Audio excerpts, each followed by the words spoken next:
Good evening, everyone. My name is Commissioner Michael Schenkel, and I am the chair of ANC 2C. I'd like to welcome you to our July 12th ANC meeting for downtown Penn Quarter, Chinatown area of Washington, D.C. Thank you all so much for joining us on this stormy evening. Hopefully, we will all maintain internet connection as we go through our meeting this evening. If by chance we happen to get bumped off because the interwebs go down or whatever, we will be joining back in to finish the meeting as we move forward. So I'd like to call the meeting to order at 6:01 p.m. We have two of two commissioners present this evening. Commissioner Gigi Nelson from 2C03, and I am from 2C01. We do not currently have a commissioner for 2C02, which is the northwest part of the ANC. I will just put a plug out there for anybody who is interested in running for that seat, which will be on the November ballot. That part of ANC 2C02 will become part of Ward 6, and that seat will be open for individuals to run for that seat. We do have petitions that will be available at the end of, I believe, July 21st from the Board of Elections. So if anybody's interested in running for a position, please consider that. Secondly, as the ANC has expanded, we have expanded east, and we will be adding another commissioner to our, we'll actually be adding two commissioners to our ANC. One kind of taking up the city center area, and one farther east, more toward the White House area and DuPont. So we do have a quorum this evening. I would like to just show our agenda tonight and what we're going to be addressing. We're going to do our community updates at the beginning this evening, and then we're going to be moving into local events that impact the community, including a discussion of a shelter contract that is in play, the 2022 DC bike ride.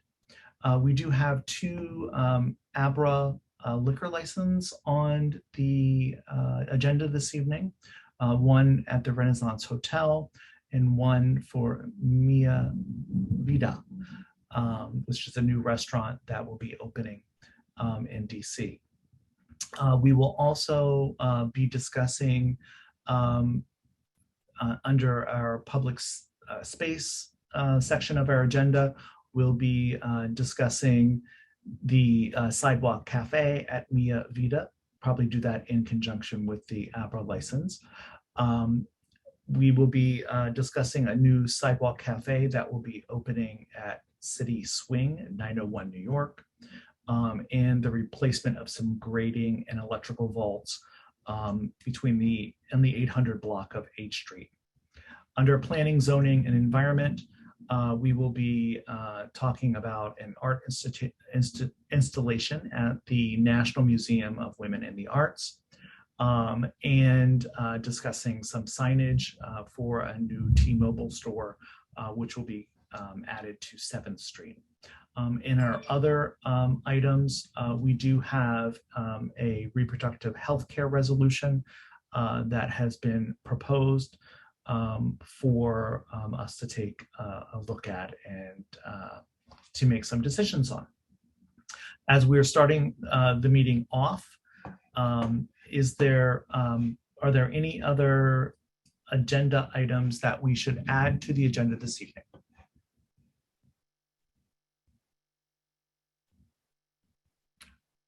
Commissioner Nelson, do I have a motion to approve the agenda this evening? Yes, motion to approve the agenda. Okay, I'll second that. All those in favor? 2 of 2 commissioners voting in favor of that. So we will move forward with this agenda this evening. The agenda is available on our website at anc2c.us. You can feel free to go there and download the agenda. We do not have our June minutes as of this point, so we will skip over the approval of our June minutes, and that will be delayed until our next meeting. And secondly, let's move on to our treasurer's report. Sure. So the June treasurer's report, we had an opening balance of $66,919.71. There was one transaction, a check for the minutes in the amount of $175, so that the closing balance is $66,744.71. The quarterly financial report for the third quarter, the balance forward from checking at that time, which was April, was $61,846.54. Total receipts were $5,423.17. The total disbursements were $525, for an ending balance of $66,744.71. Terrific. And I know that a lot of those disbursements that came in were from previous quarters dating quite some time back. Yes, and they all came in all at once. It was just one lump sum. Yeah, got it. Got it. Are there any questions regarding the treasurer's report? Do you want to discuss the quarterly report? That was the quarterly report. Oh, that was the quarterly report. Got it. Got it. I'm sorry. I'm so sorry. I'm so sorry. Okay. Got it. Got it. Then I move that we approve the quarterly report. Second. And I will, that's seconded. All those in favor? 2 of 2 commissioners voting in favor of that. Terrific. Let's move on to the Ward 2 Marist Liaison, Julius Terry. Hi, good afternoon, everyone. Good afternoon. Hey, Julius. How you doing? I wanted to let y'all know there are 2 events that are coming up on Tuesday, July 12th at 1 p.m. There's going to be a multi-agency nightlife task force town hall. This is not specifically catering to the nightlife culture, but to the business owners, restaurant workers, anybody that works pretty much in the nightlife culture is invited to the town hall. Ms. Bowser would like to hear from the residents and the business owners. I'm going to put the site and the Eventbrite location where you can sign up for. And then there is also another event coming up, which is active shooter preparedness training. And once again, this is catering to the nightlife and culture industry members, whether you're a business owner or working any of the nightlife culture industries. And I was also asked to make an announcement to any of the ANC commissioners that would like to join either of the activities. Please email me and let me know so that I can put you in contact. They wanted to put a list to the side, separate of all the business owners that are signing up through Eventbrite. But other than that, those are my announcements. I'm about to put all the information and my contact information in the chat. If anybody has any issues or anything that I can help with, please email me directly. Thank you. Thanks, Julius. And could you just repeat the date of that? Sure. Is it The active shooter preparedness training is going to be on Thursday, July 14th. July 14th? Yes. Okay. Yes, sir. And the other one, the multi-agency nightlife task force town hall, is going to be at 1 p.m. Tuesday, July 12th. Got it. It's on July 19th, the one in Connecticut Ave. The July 12th was today for U Street. I apologize. I'm looking at the wrong. You're absolutely right. July 19th. I'm going to find the correct one and put it in the chat. Got it. Thank you for that. Thank you. And are there other opportunities for businesses? It sounds like the 19th is there something similar like active shooter, or is that only on the 14th? So the one that I know of, the only one at the moment is on July 14th. And I was reached out to today to try to, canvass and make others aware. Got it. They kind of brought me on a little late. Yep, that's okay. No problem. No problem. I know that there are some folks that are interested in having that training, and I just wanted to, just make sure that we get that out to them. So yes, sir. I'm about to put all the information in the chat now. Awesome. Thank you so much. Thank you. Appreciate it. Any, Commissioner Nelson, any questions for the mayor's office? None from me, thank you. Got it. Are there any other questions from the community for the mayor's office? Okay, we will move forward with Ward 2 Councilmember Brooke Pinto's office. Oops, sorry about that. How do you silence the thing once it starts playing? I don't know if you could all hear my phone ringing in the background. Sorry about that. Is there anybody from Ward 2 Councilmember Brooke Pinto's office on? Hi, Commissioner. I am here with Councilmember Pinto's office. Awesome. All right, so hi all, my name is Victoria Costeiros, and it's a pleasure to join you all again. It's been a couple of weeks since I've been with 2C, so it's great to see you. So first off, really fun topics going into summertime. So as anyone who lives here knows, rats seem to multiply in the summer months. So if you notice rats in your alley, yard, or home, please submit a 311 request for rodent inspection and treatment. You can also use 311 to request a new trash or recycling bin if a rat has damaged your lid of your can. And if the issue is impacting your entire block, you can have neighbors sign one form to request rodent abatement for the entire block for all the addresses that sign the form. I also have a bunch of links to post at the end of this, so I can get those out in a moment.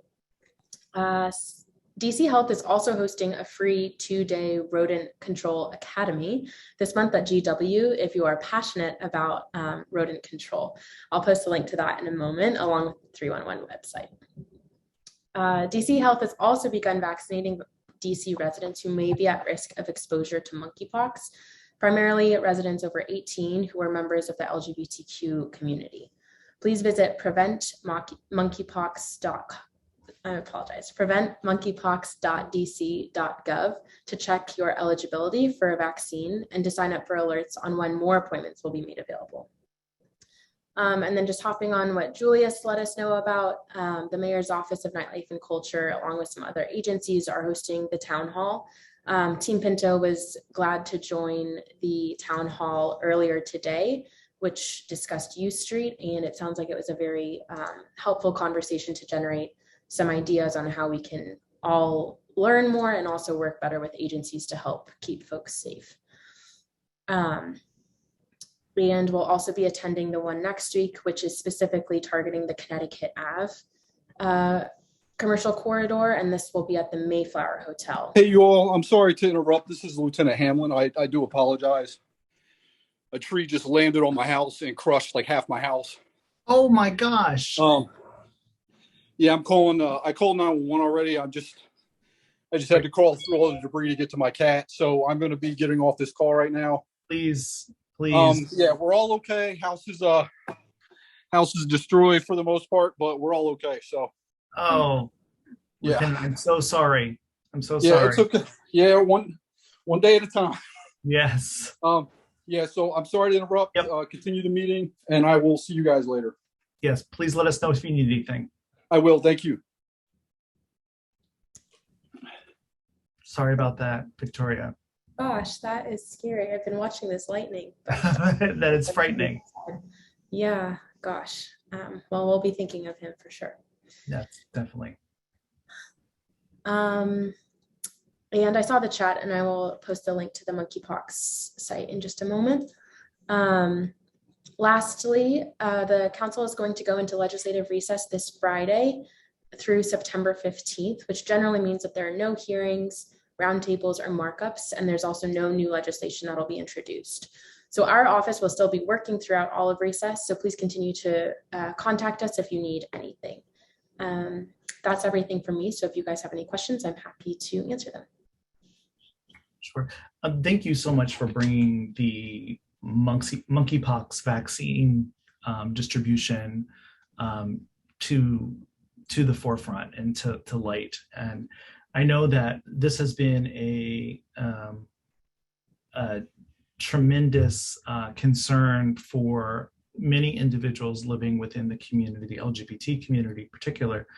However, I still feel like we are playing the Hunger Games in some ways, trying to get these vaccines, as you know, trying to be on at 10 a.m. and there's so many slots to be filled. And I know that there is a scheduling process that's in place now, but I think there is still a lot of limitations that are being placed and inequalities that are not being addressed in some of the communities in which they don't have fast internet service. They don't have access to the interwebs to be able to even register for appointments. So this has been kind of an ongoing concern of mine through COVID, and now we're kind of back at this. Let's hope we're fast enough to be able to get a slot. So if you could please express that back to the health department. I have also expressed that to the health department as well, because it is greatly a concern. I can be sure to do that. We do have a COVID call with the executive this Friday, so I can make sure that we make a note about the concerns with monkeypox as well, because that's certainly relevant. Got it. Thank you so much. I appreciate it. Mm-hmm. Commissioner Nelson, do you have other? Nothing for me. Thank you, Victoria, for being here with us tonight. My pleasure.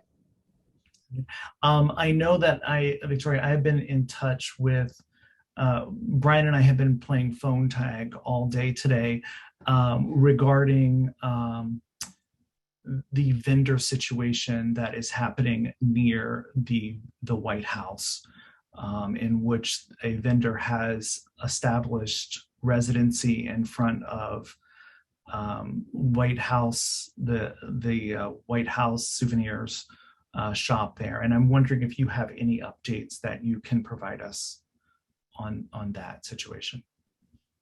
Yes, so Brian gave me a quick briefing on this issue yesterday. And from my understanding, he's going to speak with Donovan from DDOT tomorrow to get an update from DDOT on the permits they understand to be in place. But as of right now, DCRA is showing that there's a permit for the northeast corner. And then the vendor is citing construction as a reason for them to be on the northwest corner.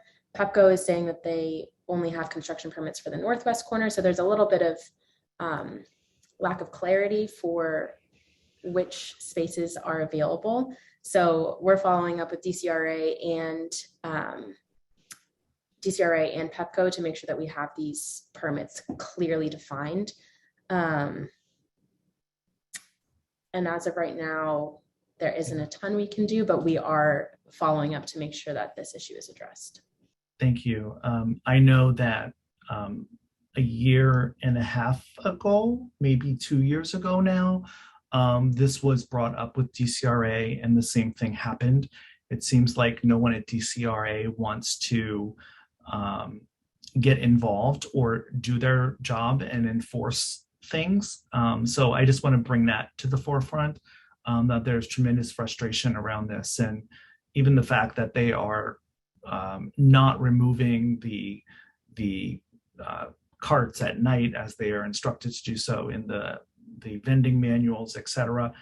There needs to be accountability that's put in place if we're going to have rules in a city for that. And I think that DDOT and I have bumped heads on this numerous times over the years. So hopefully by breaking DDOT into multiple pieces, this will help give them some more structure and encourage people to actually get out there and work for citizens.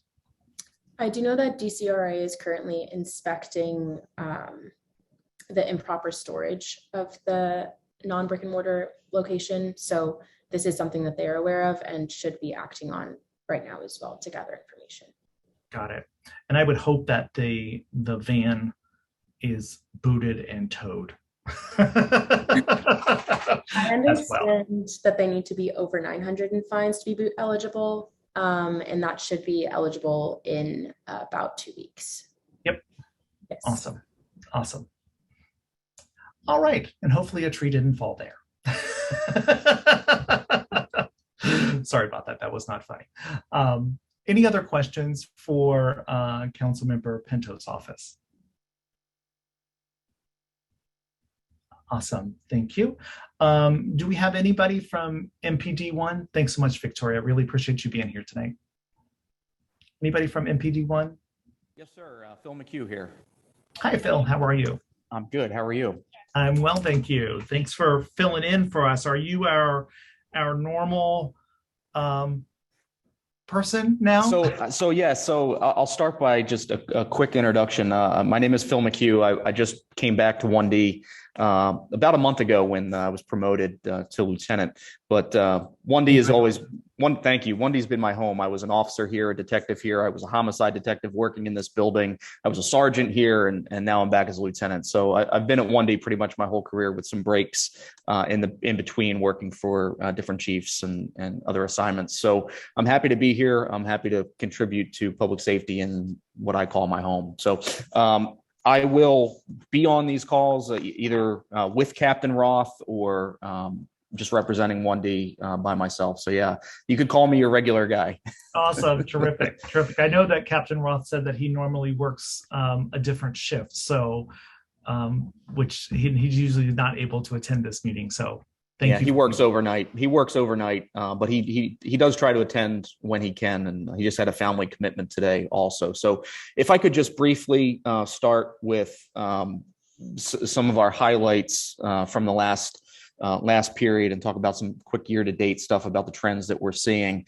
I had an opportunity to attend the downtown bid meeting a couple weeks ago, and I heard about some of the significant issues surrounding drug use and distribution in the National Park Service areas around 9th and New York Avenue and Massachusetts Avenue.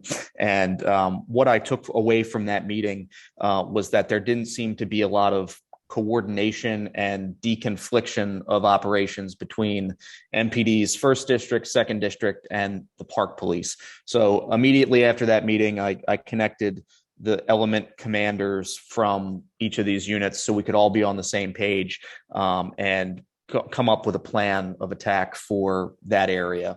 So operations are ongoing there to target the drug dealers and then to connect the individuals suffering from drug addictions and things like that with proper city services. So it's a two-pronged approach, both with local DC cops and our federal partners at the Park Police.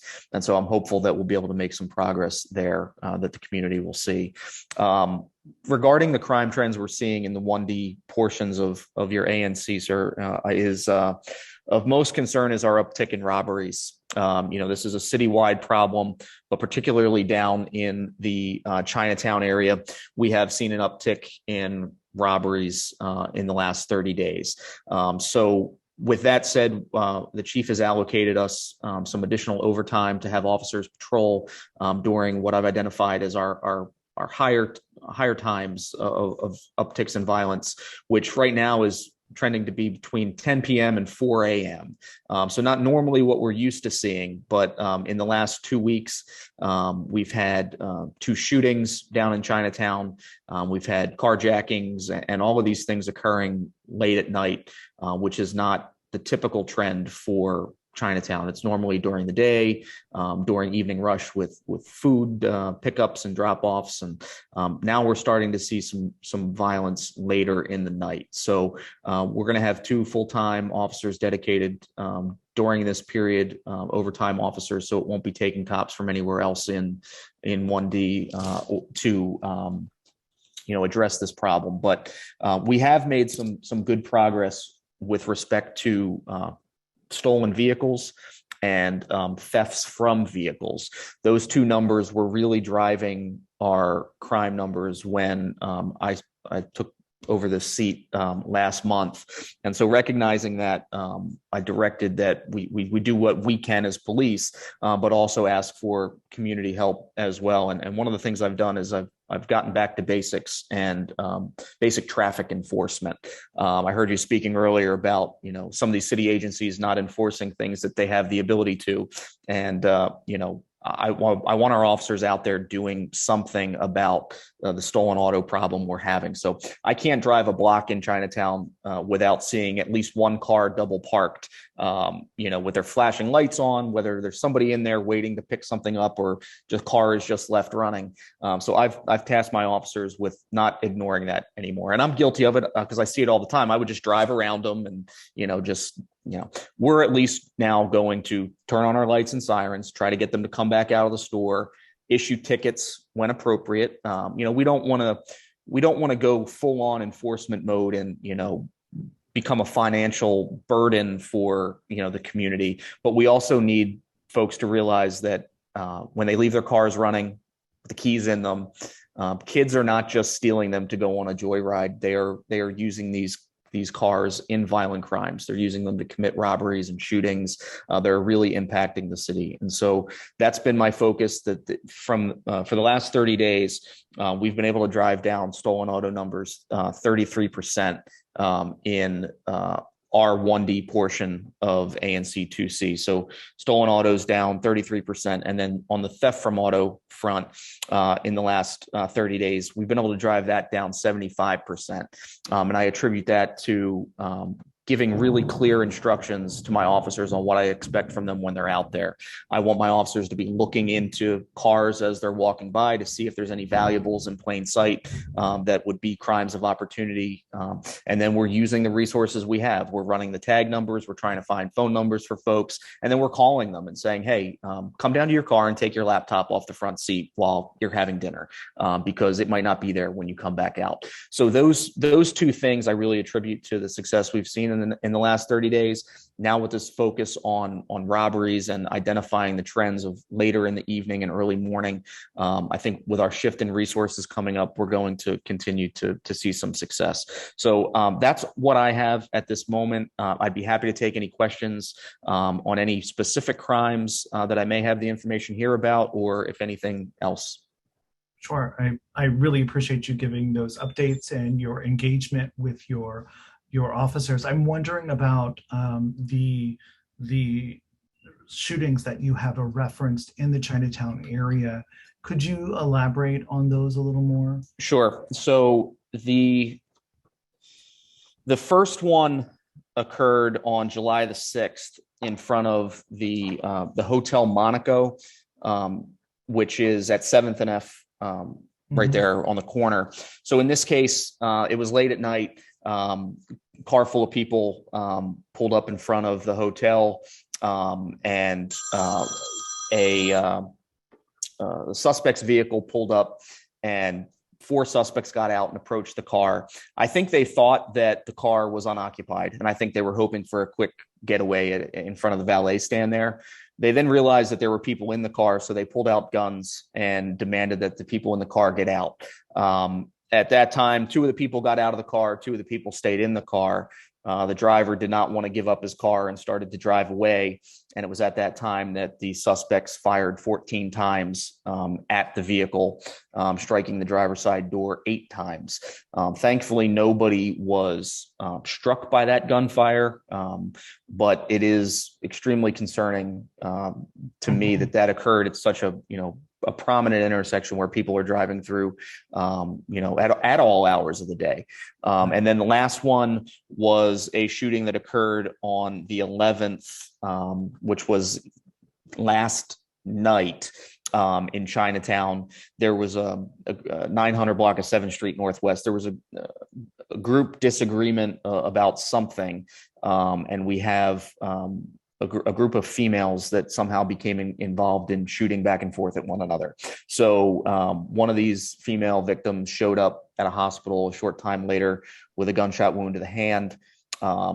She was less than cooperative with police, would not give us her name, would not really tell us what happened. So we're kind of behind the 8 ball a little bit on investigating that, but our detectives are reviewing video and trying to piece together what may have happened out there. But it's difficult when we have somebody stonewalling us from the get-go there. So those are the 2 shootings that we had in the last, probably about the last week to 10 days for both of those. Got it. Thank you for that update on those. Both of them are very, very concerning. Yeah. And I know that there was an increase in presence of officers in the Chinatown area. Is that still happening? There is. So we still do have our Chinatown unit. It's a dedicated unit of officers that patrol just in that area. Now, the unit, to be frank, the unit has shrunk over the years. I remember when I was here as an officer, we probably had 15, 20 people in that unit. But as our numbers have gone down, we've had to reallocate folks, and members of the unit have gotten promoted, become detectives, so they move on to other assignments. So what I'm looking at now, and what I'm going to talk to the Chinatown unit supervisors about, is how best to allocate our numbers based on the crime data. Where do we need them, and when do we need them there? Because traditionally it's been afternoon, evening hours that we have them there. But if I need a unit like that that's proactive to be flexible. And if we're having crime in the morning, I need them to shift and come in the morning or stay late and just be flexible. So I'm big on the numbers. I'm big at looking at what we have, because when you look at it, when you look at the dots on the map and you see the time of day that these things are happening, it's very obvious. And so I don't think the fixes here are overly complicated. It's just about putting the right people in the right place at the right time. And that just takes a little bit of understanding of crime data. So I think we can make that happen. Thank you. And I know that two areas that are of concern, that continue to be of concern, is the area between 5th and 6th Street, just north of H, and the alleyway on that street, which is consistently used as a bathroom, as a toilet. Mm-hmm. A toilet. I've seen what I believe to be sales of something happening in that alleyway. And I just wanted to just encourage you to continue to send officers through there. And I know that there's a variety of reasons that is occurring. But in addition to that, there are a number of individuals in this area that purchase singles, and they drink publicly until intoxication and end up, on the ground in Chinatown Park, or on the steps out front of the residences there. And I'm wondering, can anything be done about this? It seems like, I know it's not a high priority issue, but I'm just wanting this adds to the safety of the community, and I'm just wondering what we can do about this. Yeah, I think that's a fair question to ask, and I think that coming back to what can MPD do, we're cops. I don't have a lot of tools on my belt other than a pair of handcuffs, and somebody who is experiencing alcohol addiction or any other type of addiction, or experiencing homelessness. I personally don't think it's a good use of our resources to send my officers out there and arrest a group of folks for drinking in public. That would take cops off the street that we need to respond, when violent crime is occurring. So I think we need to find some balance to that. We have good relationships with the Department of Behavioral Health, Addiction Prevention Recovery Administration, all of these other organizations that exist in the city that we can make referrals to, and that we ask for them to come out with us as well, and to be on the street and to see what we see. Because, on an evening shift right now in Chinatown, I have 2 officers in police cars to answer all the calls that happen in that huge area. I have a Chinatown unit that's out there right now where I have 4 officers on foot, on bicycle, doing that proactive stuff. But as far as a 911 call answering, I have 2 cops to do that right now for all of Chinatown, from basically Mount Vernon down to the mall, and that includes the shelter over at 2nd and D, and all of our hotspots where we have that. So I say all that to say I'd like there to be a collaborative effort, and I can bring my resources to the table that I have here on the police side, but I really don't think that arresting folks experiencing those things is the answer. And so, certainly we can do observation posts where we look for, to identify drug dealers, and go after those folks. It still is illegal to drink a beer in public, but I just taking my cops off the street for 3 hours to process that arrest isn't a good use of our time. Got it. Commissioner Nelson, do you have any questions? No questions from me. Thank you so much. Great. Is it lieutenant or captain? It's lieutenant. You can call me Phil. Phil, okay. Okay, Phil. We have 3 questions from the community, and we would like to keep our questions succinct if we could. The first hand I think that went up was Howard Marks. Yeah, thank you, Commissioner Schenkel. I'm out at Dulles Airport Marriott restaurant. It's very noisy, so excuse the background noise. Lieutenant, thank you so much for your service. I had a wonderful, I'm the vice president of the condo board at the Residency Gallery Place. We're at Ground Zero in Chinatown at the foot of the Chinatown Friendship Arch. I look out my window and I see all of the social pathology that you're describing daily. Just a few questions. What happened last night? There was like 6 or 7 officers responded at the corner of 7th and the Tree Street Alley, sort of near the McDonald's. About what time was that? That was approximately about 7:30 or 8 p.m., maybe earlier. There was quite a response. I mean, there must have been like 6 or 7 patrol cars. You don't have to get back to me. I mean, you could get back to me through Commissioner Schenkel. Yeah, I'll do that. I was not working last night. It was my night off, but I can certainly look and find out what happened and let you know. Secondly, and I know this ranks very low in terms of your priorities, but we count on the Metropolitan Police to enforce the noise ordinance, the hard stop at 10 p.m., that says you can't make any noise or excessive noise after 10 p.m. DCRA, which is charged by the city with enforcing the noise ordinance, refuses to enforce it. But it is on the books, and we've had really good success with the MPD in enforcing this 10 p.m. stop on loud noise. It's a citywide ordinance, and we really appreciate your cooperation.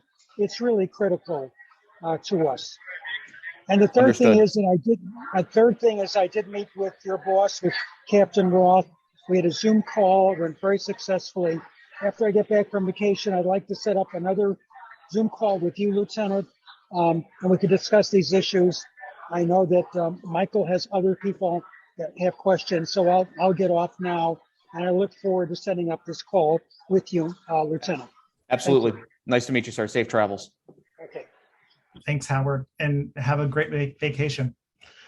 It looks like we have Chris, is it Raksha? I believe you're on mute. Rathsack. Rathsack. Oh my gosh, thank you. I'm totally wrong. And thank you for joining us, Lieutenant. Just one question. I know there are a lot of issues to sort out with the two encampments at 9th and New York and 9th and Mass. The one at 9th and Mass on the K side, they have now been lining up heaping shopping carts. I actually watched someone in a wheelchair not be able to get through the sidewalk the other day because of the amount of stuff they now have heaping on the sidewalk. So I know that's an ongoing powder keg of issues, but if you have a referral to any city department that I might be able to reach out to try to get resolution, I'd appreciate it. Going into 311, there's not a solution for someone illegally blocking the sidewalk, but would love to get it sorted out if there's any kind of solution. Sure thing. I'll take a drive through the area and see what it looks like, and then see what we can do. It's basically next to the porta potty that they put at 9th and K. They're now just, it's over half a dozen heaping shopping carts blocking the sidewalk. But thank you so much. I would think that would be a DPW thing. I'm not exactly sure, but I'll make some calls. Thank you. Thank you for that. And we have Father De Rosa. Hi, Lieutenant. Hello, sir. Hey. Thank you for your wonderful work. Just two quick questions. One, what can we as a community ask of the City Council to better aid MPD in getting what you need to do your good job well? And then the second question is, we've heard a lot about new referral systems and new non-MPD ways of responding to a lot of these different problems, and that's great. That's fantastic. Can you tell us, are they up and running yet? And if so, is there sort of a clearinghouse where we can get the right phone numbers to call? Because to my what I've seen is that they're not up and running, and so I would love to know, because I'm also in conversation with Councilwoman Pinto and Councilman Allen, trying to make sure that if they insist on these non-MPD response opportunities, that they actually get them up and running. So what's your view of that, and what can we ask from the city to better assist you? Thank you so much. Sure. Thank you for the question. So I would say that my insight is limited to the month that I've been in this position, right? I haven't been on the street in many years, having been a detective and working for one of our assistant chiefs. So in the last month, I can share this anecdote that might help answer the question. I have heard my officers asked to go to residences on behalf of the Department of Behavioral Health's CRT team to check on the welfare of folks in mental health crisis because they don't have anybody to send out. And so that is one example I can share that leads me to believe that they may not be fully up and running at full strength quite yet. I think the push to have some things diverted away from a police response is a great thing, because my officers are not all mental health professionals. They're not all counselors. And I think having people trained with those skills to respond, when you call 911, you should be able to pick fire, police, ambulance, or a mental health professional. And I think, funding things like that will help us tremendously. So I know I didn't really answer your question, but that's my limited experience in the last couple of weeks is having been asked to go do the job that we asked another agency to take on as much as is possible. So there's not enough resources to go around. I think that's the safest thing to say. We need more funding. Other city agencies need more funding. I don't know what the number is, but that's what we need. I appreciate that. Thank you, sir. Thank you so much. And finally, we have Reginald Black. Mr. Black.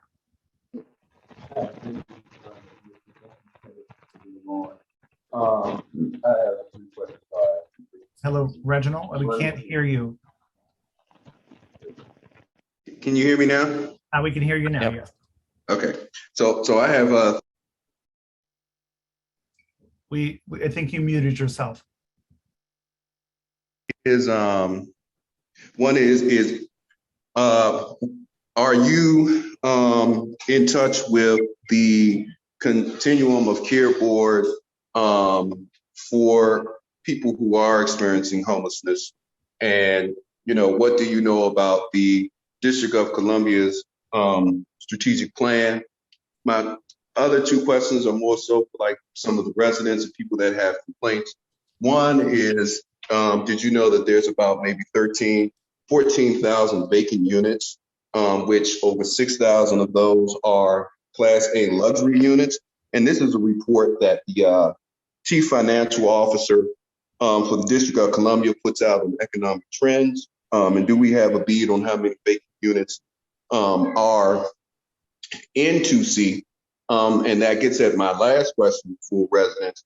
I didn't hear housing discussed into the solution to address the encampments. And I'd like to know, are people informed about things like the Way Home campaign or the Housing for All campaign that the Coalition for Nonprofit Housing and Economic Development runs? So, Mr. Black, thank you for those questions. And Continuum of Care Board, it's the first time I've heard of it when you just said it. So it sounds like you have a lot of insight into this area that, to be completely honest with you, I simply don't. And I would love to learn more. I'll share my email address, my phone number with the group. I'd be happy to chat with you offline to learn more about these things. As I said at the beginning, it's often frustrating for me and for our cops because, our tool belts have a pair of handcuffs and a cell phone. And those are generally my two options when we go somewhere. Somebody's either going to be arrested or I need to make a referral somewhere else. So if the more I can learn, the more I can share with my officers, the more we know about what exists out there, I think that would be a great step forward because there is so much that I have to know in this role that I don't know what I don't know. I'll say that. So I look forward to an opportunity to speak with you and anybody else on the call who wants to help educate me and get me where I need to be to help serve you guys the best. Thank you. And just one bit of information before I go. Actually, Chief Conti is by law appointed as a voting government member to that board. And I'm also on there as well. So yes, I'd love to speak with you about it and to get you involved. Thank you, sir. Got it. Thank you. And I will just take one more question, and this is to Russell Phillips. Hello, I am on this call after it has started, so this may have already been covered, and if it has, I will catch it from the other residents at 1010 Mass. But we have a unit that overlooks the hostel at 11th and K, and it is very frequent that there is noise long into the night, pretty much out of our control about what happens. And our window is right under the alleyway in the back. And on a separate issue, someone else brought it up that the incidence of loud muffler noise around this city is increasing almost exponentially. And I agree with somebody else that had brought the point up that there must be laws against noise pollution and particularly against times of the night to do it. but I don't see any decrease in the amount of that noise. I mean, it's really loud. It wakes you up numbers of times during the night. And I'd just like to know if the police are on this and doing their best to supervise it. All right, thanks. Thank you for bringing that to my attention, sir. Again, to be completely honest, I do not know what the DCMR says on muffler noise. So I will look it up after this meeting and find the answer to that question so I know what I can tell my cops to do when they're out there.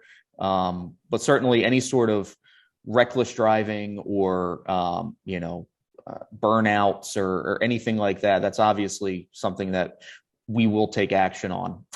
But specifically to your question about the noise, let me find out what the rules are. I know DC cars have to go through inspections, and certain things, but we have so much traffic through the city that aren't DC residents that, I don't know what other states' rules are either and what we can enforce here. So, but I'll certainly look into it.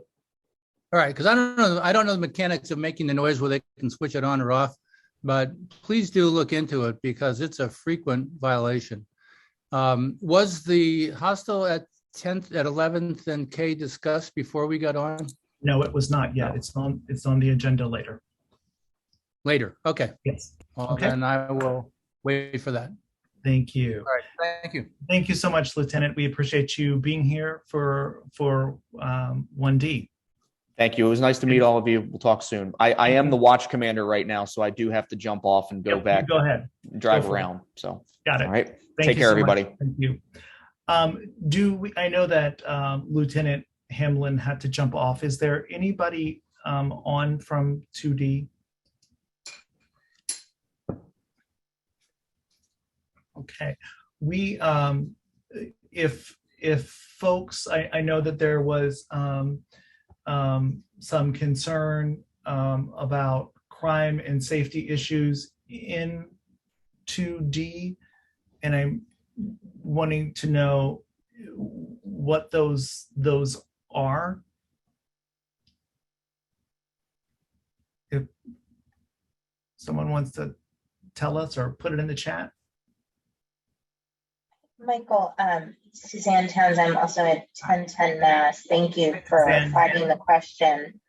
I think there have been lots of comments in the chat about some of the concerns related to the alley and between 10th and 11th, between Mass and K. I think it was alluded to in some of the discussion around the encampment at 9th and Mass. I think a point I would hope to amplify is around the coordination of care and services for our vulnerable homeless residents, and also safety as we are navigating, removing encampments, but transitioning people to better places. I think kind of things happen in a silo, and so we remove an encampment, but we don't really have a plan for the homeless people that were there, and then they disperse throughout the neighborhood into alleys or in, pretty acute states of distress or, mental illness, substance abuse, etc. And there isn't really a plan for how that impacts the neighborhood or a correlation in increased security or patrol or things like that. And so I think the point that was being made earlier about the need for that coordination and additional resources, and even Mr. Black's point around, right, some of the plans and resources that are in place that don't seem to be integrated here are really important. And so I hope that Lieutenant Hamlin is safe and well. I know he was our point tonight. I think it's also a pretty urgent conversation that we need to have in the neighborhood. And so I would just welcome some feedback around how we might best do that. Absolutely. It's very important, and it has been extremely frustrating over the last 2 years in attempting to get coordination happening in the city to address some of these issues, starting with the parks right across from 1010 Mass Ave, to get DBH and other organizations to coordinate efforts. And then you are absolutely correct. When Park Service closes the park, there is disbursement people are lost in the system. Move parks. The issue at 9th and Massachusetts has been very much a point of discussion as we try to deal with that and coordinate efforts of agencies in this process. But I agree with you completely. There is not enough coordination of effort. There is a pilot program that is instituted in the city in which organizations work to get people into housing first, and then move backwards in getting them all of the proper documentation they need to maintain that home or that establishment, where currently without a driver's license, without proof that you're a citizen of or living in DC, that's a huge challenge for someone. So thank you for bringing it up. It is something that is very much a concern. There is still a CDC public health emergency that is in place. And this is one of the frustrations that we have. This is kind of a double-edged sword. We want these areas to be cleared of people, so people aren't sleeping outside, sleeping in dangerous conditions, etc. And at the same time, we're wanting them housed and not pushing them. But the public health emergency really prevents the movement of people into shelters at this point. Not prevents, it impedes it in some ways, because the parks are not permitted to be cleared during the public health emergency. I don't know when that's going to end, or if it will end, but that is something that, people are feeling that the encampment is safer than some of our shelters, which brings up an entire other issue at hand. Yeah, I appreciate that, and I'm sure others.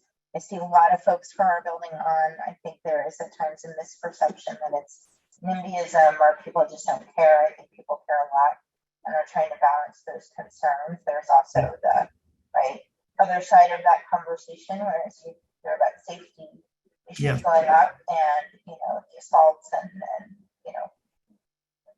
things that are happening related to rats and human waste and the substance use that's happening in proximity to other people who are vulnerable or children or other concerns. I think we need to have a more nuanced approach. And so I would really welcome feedback from you or any of the other representatives or agencies that are on this call about what might be an actionable next step that doesn't just create more of the status quo.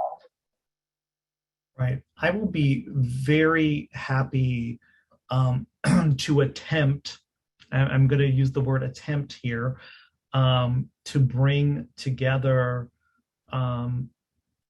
DBH, their crisis response team, some of the housing placement groups.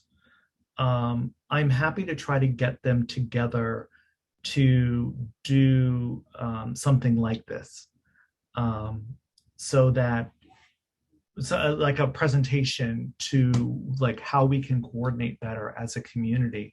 I'm happy to try that. Will they come to the table? I do not know. It sounds like Mr. Black might be an advocate and is sitting on a critical board. I know there's also the interagency task force on homelessness, right? There are other resources. And so perhaps if we stopped being zero sum and thought about what might be some other options to try to encourage that coordination and creativity that is mutually respectful, that might de-escalate it, but also allow for some forward movement. Yep. Yep, I would agree. Terrific. Since if there's other concerns for 2D, please do put those in the chat or email us, and we will make sure that those get addressed. Let's move on to local events that impact the community. Mr. Edwards, are you on this evening and you want to present the letter or the concerns that were raised? Or is there a representative?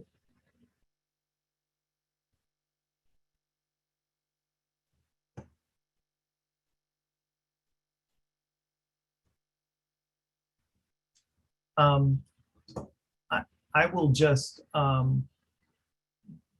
recap here for us. 1 second.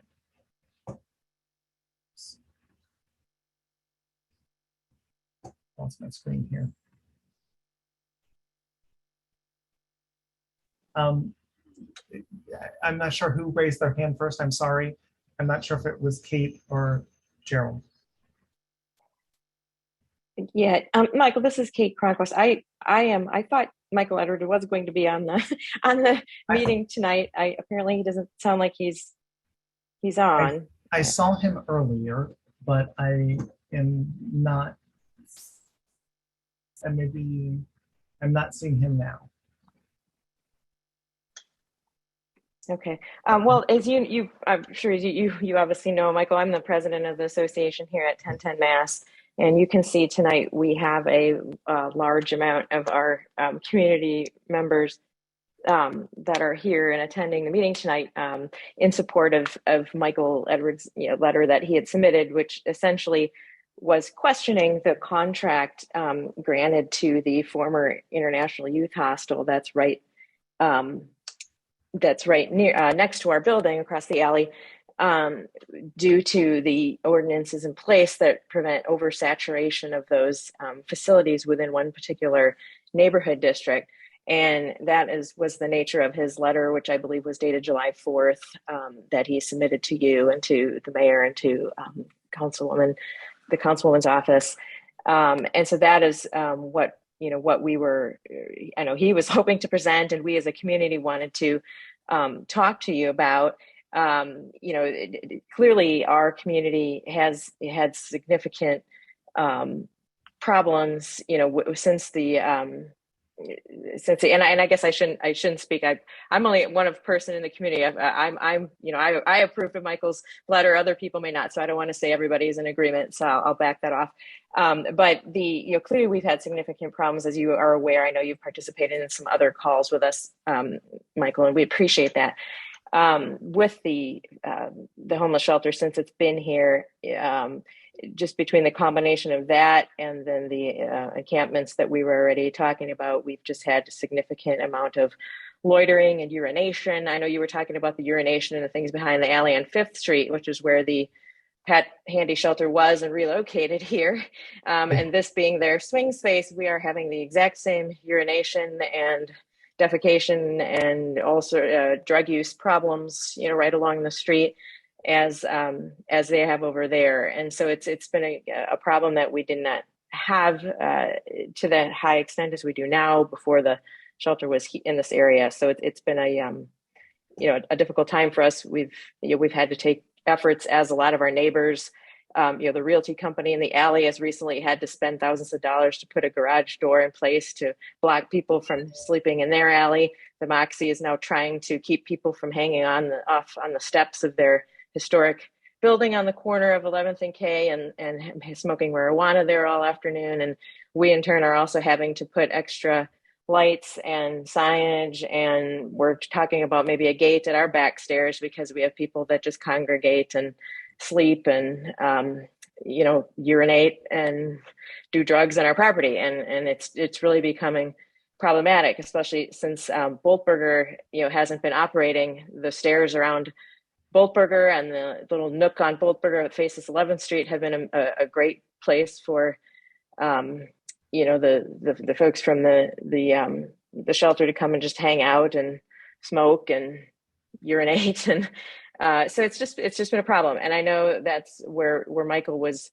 going with his letter. I don't want to speak for him. Obviously, I think his letter was very clear and he made his point. So I'm going to leave it at that. And if you are willing to entertain comments from other residents, that would be most appreciated. But that's all I'm gonna say. Thanks so much. I appreciate Mr. Schenkel, this is Michael Edwards. Can you hear me? Hey, Michael, how are you? There we go. Yeah, I'm sorry. I lost power and I was just now able to get back in. Got it. Hey there, how are you doing? Pretty good. So let me just briefly outline what I wanted to talk about. We were wondering and we were requesting two advisories from you and Ms. Nelson. The first one is to cancel the contract. This contract is number TA 23-0793. And that contract is a lease for the shelter located at 1009 11th Street. And the second advisory is to advise DHS to reissue the request for space for 3 65-bed facilities instead of 1 200-bed facility. And the reason for this is that we've had several meetings with DHS and the Pat Handy program officials regarding our concerns, and we haven't had any satisfaction or relief. In fact, the situation continues to deteriorate. And we could provide you with a list of those specific concerns like we were talking about. But the one that stands out the most, to me at least, is that one of the neighbors recently moved, been there about 13 years, and he moved because of fear. He feared for the safety of his children. And clearly the safety and concern of the children and the seniors is a top of our list of concerns. And we'd be glad, like I said, to provide you with a list of the details. But, we've discussed those over and over again. But additional concern is that the contract, from the legislative record, it appears that the ANC and our council member didn't have time to provide written comments about the contract. It's clearly stated in the contract, in the record of the contract, that this contract was deemed approved because no action was taken to disapprove it. So there was no vote by the DC Council to approve this contract for roughly, I think it's about $1.8 million. And therefore, again, we ask if you could provide a recommendation to cancel this contract. And let me say, simultaneously with that cancellation of that contract, we ask that you advise DHS to reissue the request for space associated with that contract to include smaller, more manageable, maybe 65-bed facilities instead of one large 200-bed facility. The Pat Handy program, it's a great program and can easily be replicated throughout the city, particularly in light of the recent pandemic where the social workers often phoned in their services. An additional justification for the reissuance of the RFS is that our ANC has more than 400 shelter beds currently in use. And this is contrary to the mayor's pledge and promise not to overwhelm any one community's resources and goodwill by the placement of large, overcrowded shelters in close proximity. Apparently, DHS failed to implement the mayor's directives and utilized a lot of the current research-based information, which demonstrates clearly that warehousing residents in large, overcrowded facilities is a failed social experiment. And one other point is that at least I believe that the money spent, the 1.7 or 1.8 million dollars, that the taxpayers' money could better be spent in 3 facilities spread throughout the city. It encourages community development, and the clients in the shelters have better access to potential jobs, and it's more easy for them to reintegrate into the community. I think by DHS requiring this 200-bed facility, they were there. There was only one qualified bidder, and that bidder has their main offices in Virginia. Is in Virginia, and they bank and they live in Chevy Chase, and that money could be well served in our community to as I say, redevelop the community. And so, you know, in my limited scope, that's one of the reasons why we have this problem, is because, you know, we need to spread the money around and give these people the opportunity to advance. And so again, I'm pretty much finished. Again, I would just like to request that you and Ms. Nelson issue advisories. Apparently they haven't been issued, to cancel the contract and start again.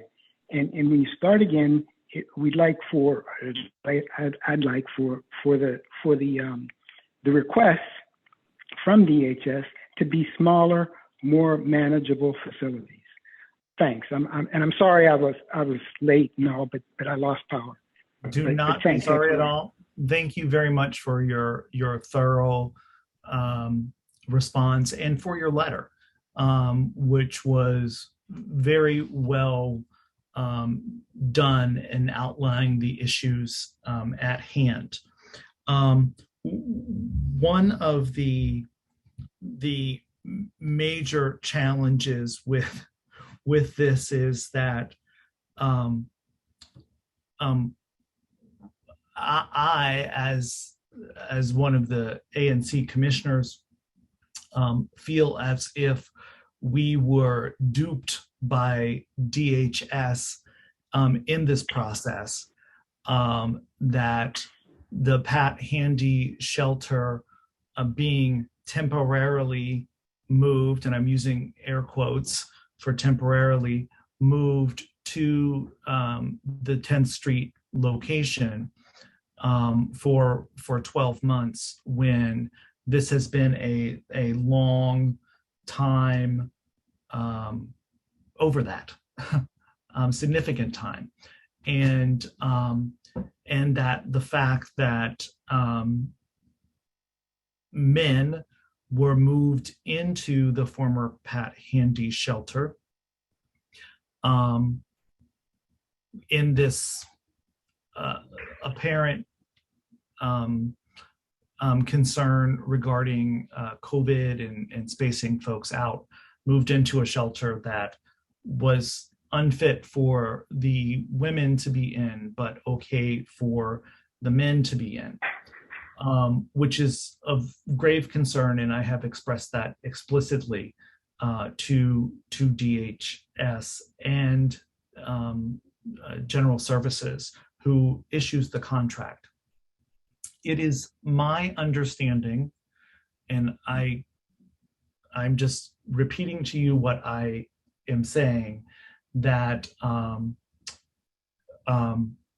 what I've heard, that this construction of the Pat Handy Center is supposed to occur beginning in September. I've also been told on one of our previous ANC meetings by DHS and General Services that that contract is time limited, as the owner of that building wants to sell it and or redevelop it. So that is something that they have said that, you know, because my concern is, as your letter had indicated, that this could become a permanent location, a permanent shelter. And have been assured by DHS that that is not the intent, but I do not hold my breath very long with that statement. So I just wanted to lay out those items for you briefly, that while it might not seem, or it does not seem, that I have been, I'll speak for me, that I have not been focused on your area there. That is not the case. I've been trying to get the shelter moved back to where it's supposed to be in 2C. I also worked with the real estate company down the alleyway to get their gate fencing approved, and I have been up to that alleyway numerous times, checking about garbage issues, about rodent issues, etc. So I'm aware that all of this is occurring and have been working with the mayor's office, working with DPW on attempting to keep that area clean. I am very happy to send a letter to the council and to the mayor's office asking for the contract to be canceled. I am happy to do that because of the botched job that they have done with communication.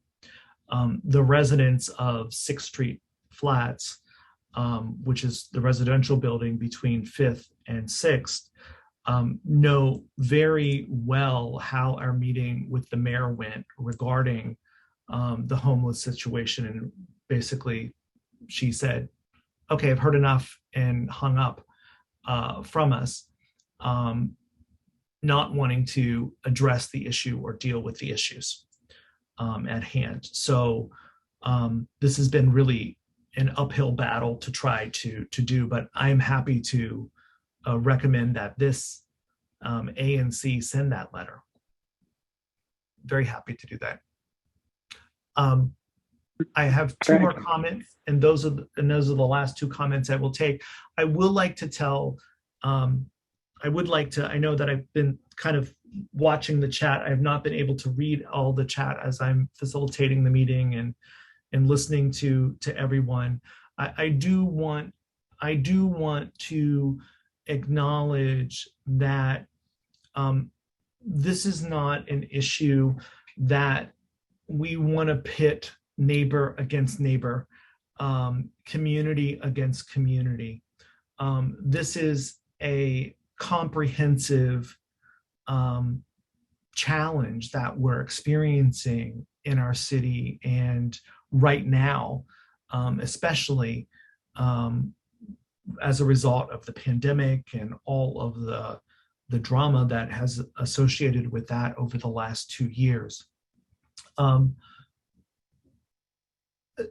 I got this question the other day that someone asked me a question and asked me specifically, are you for this or are you against this? Yes or no? And it's very challenging for us to have yes or no answers with some of this. We recognize that this shelter was supposed to be a temporary thing that ended almost a year ago, when Pat Handy was to be redone, and it has been extended, into this time frame now. And I recognize the challenge that this brings to our community, especially when the facilities and the external environments around those facilities are not addressed as part of the plan. So I just wanted to put all that out there. I don't want people to think that we're recommending that we kick people out of the shelter, or that we kick people out of a park. We're trying to make sure that there's a comprehensive solution for this and in this challenge. I just wanted to put that out there for folks. I have two questions that people that have their hands up. It's Gregory Taylor. You're up first. Hi, thanks for letting me talk. I am a resident of 1010 Mass as well. I just wanted to come on. I don't want to, argue or rehash any of this. I just want to say, as I forget what her name was earlier, who made the comment that, it is a balance, right? We need to make sure that these people who are not housed don't end up on the street, and that the order of operations here is the most important thing. So if we don't, if we urge them not to renew the contract, let's not do that first, right? Let's find a place for them to be first, right? So it seems to me like the more important thing is if 3 65-bed facilities is the correct answer, maybe it is, I don't know. It sounds like a reasonable thing for me to do. I think a lot of us were, delighted by Mayor Bowser's proposal to spread shelters across the city instead of being concentrated. I think that's a fine idea. Let's make sure that these people end up in homes, that they don't end up unhoused. I have met several people who used to live in the encampments around our building. These are real people. These are our neighbors as well. They're just our unhoused neighbors. And one of them told me that his tent and sleeping bag were confiscated and trashed, and he was kicked out without anywhere to live, without any of the belongings that he had built up. That's not right. That's not okay. Let's treat these people like people. They are our neighbors. They are residents. They are, your constituents as well as, council member Pinto's constituents as well. So that's all I wanted to say. Thank you. Thanks, Gregory.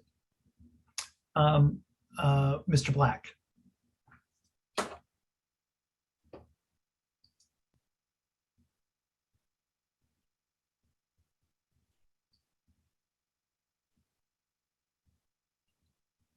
Okay, we'll move on to Sheila Abrams.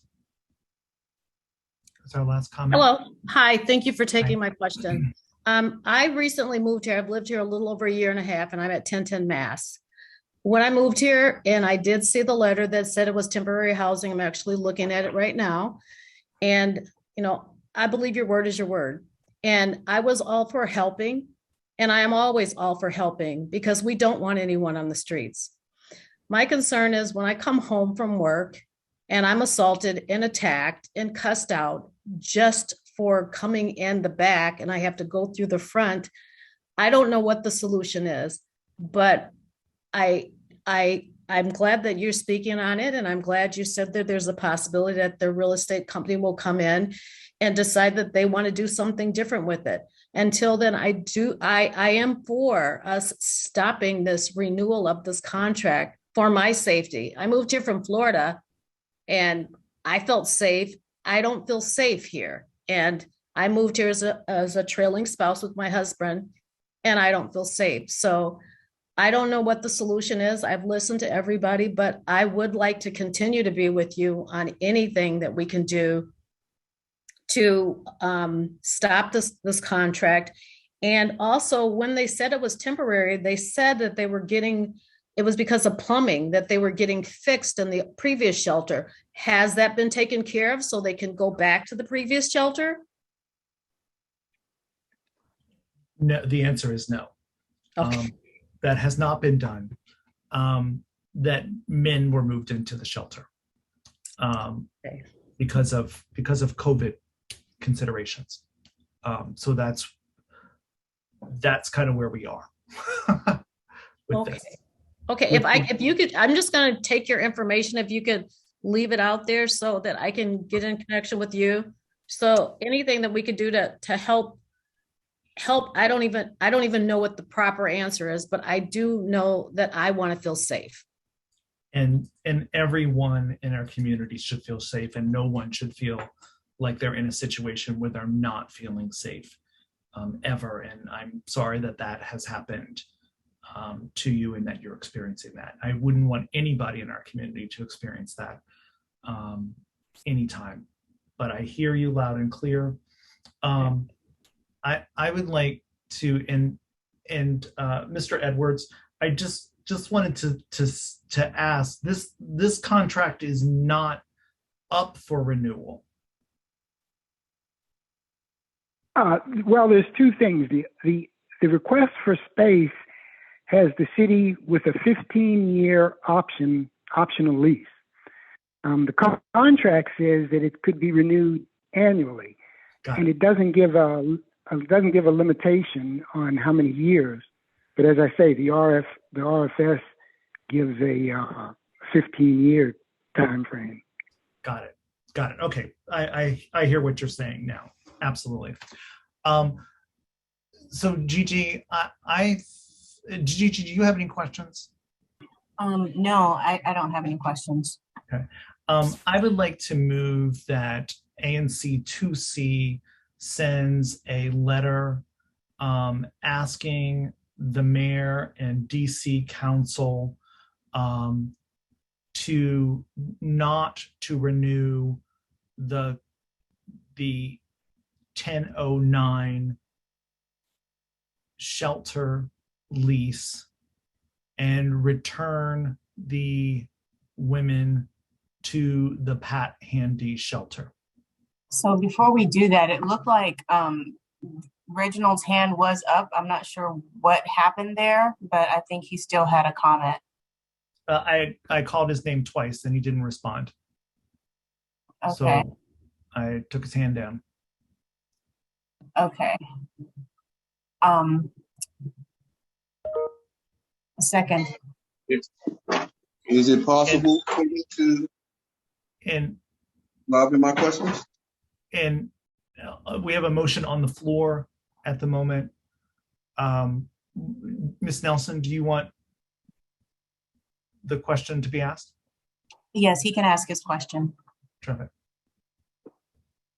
Go ahead, Mr. Black. Yes, and I shared in the chat some information that people should take a look at. But if the contract is not renewed, where will the men go? As you stated earlier, Commissioner Schenkel, we're still in a pandemic. And so the Pat Handy Legacy site was open to de-densify the male shelters. I think that this would create a significant COVID risk. And I think the solution is not being mentioned, which is housing.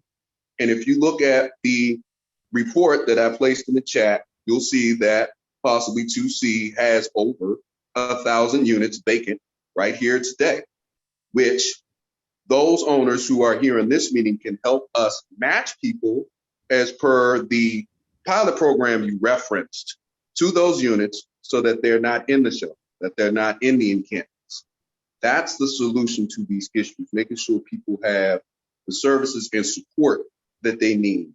And then, have that first before you take what would be considered adverse actions. And then the other thing is, why are none of the residents here to speak for themselves? I just find that very unfair.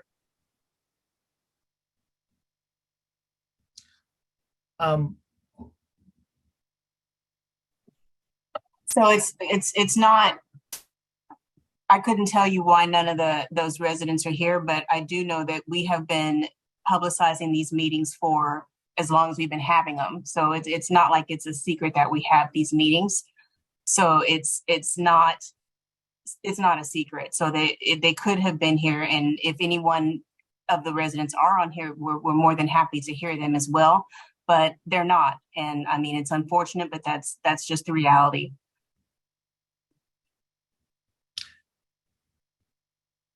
Thank you, and I will say in response to helping to house the individuals, we have had meetings with the downtown bed regarding this issue and have all the residents come together about it. We've had meetings with DHS, with DBH, with many other departments over the last year and a half, in which residents have participated. And the fact that those agencies that work in our city and get taxpayer dollars to support these individuals do not have a process to connect people to shelters, and that they take 60, 90, sometimes 6 months to place somebody is really sad for the system. And I don't put this blame on the residents of either the shelters those who are unhoused, those who are housed, those in encampments. This is a system breakdown at its highest level. And I think people have been very patient in this process, that we need to send what I believe is this message, that this is not going to be tolerated, to come up with a solution to address this.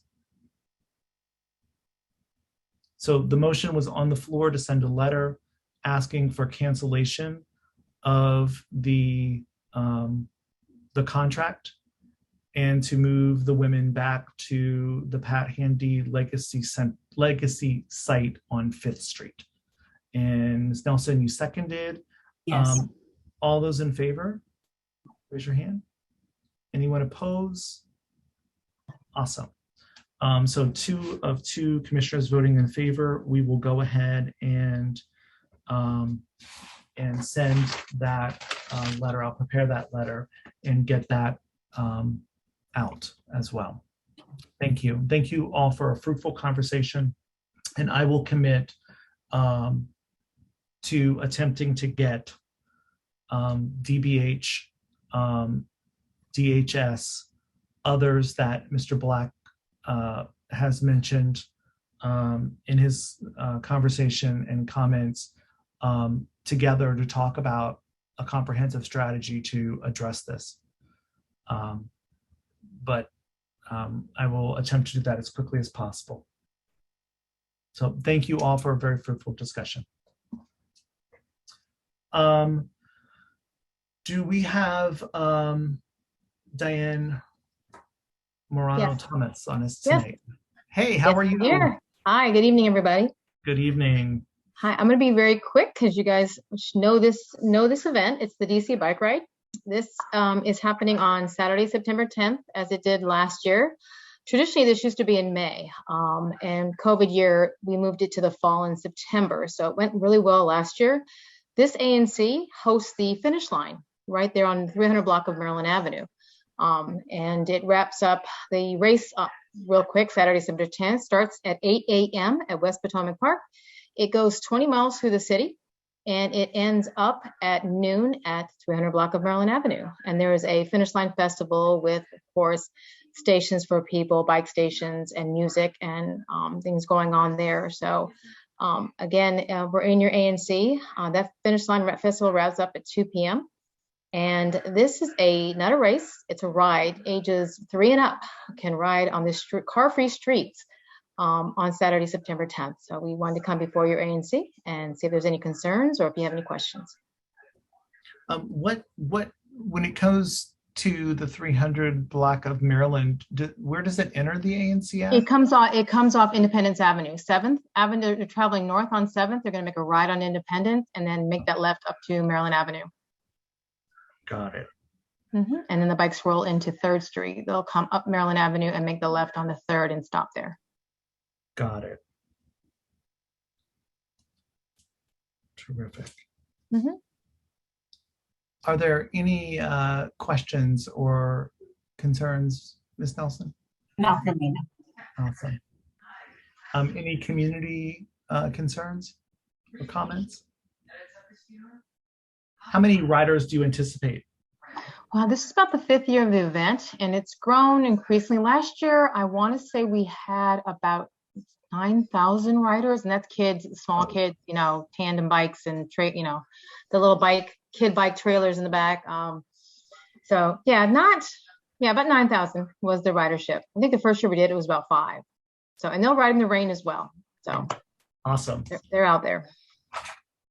Awesome. I think it's another great event to get people out in the community, doing physical activity, being together. Yep.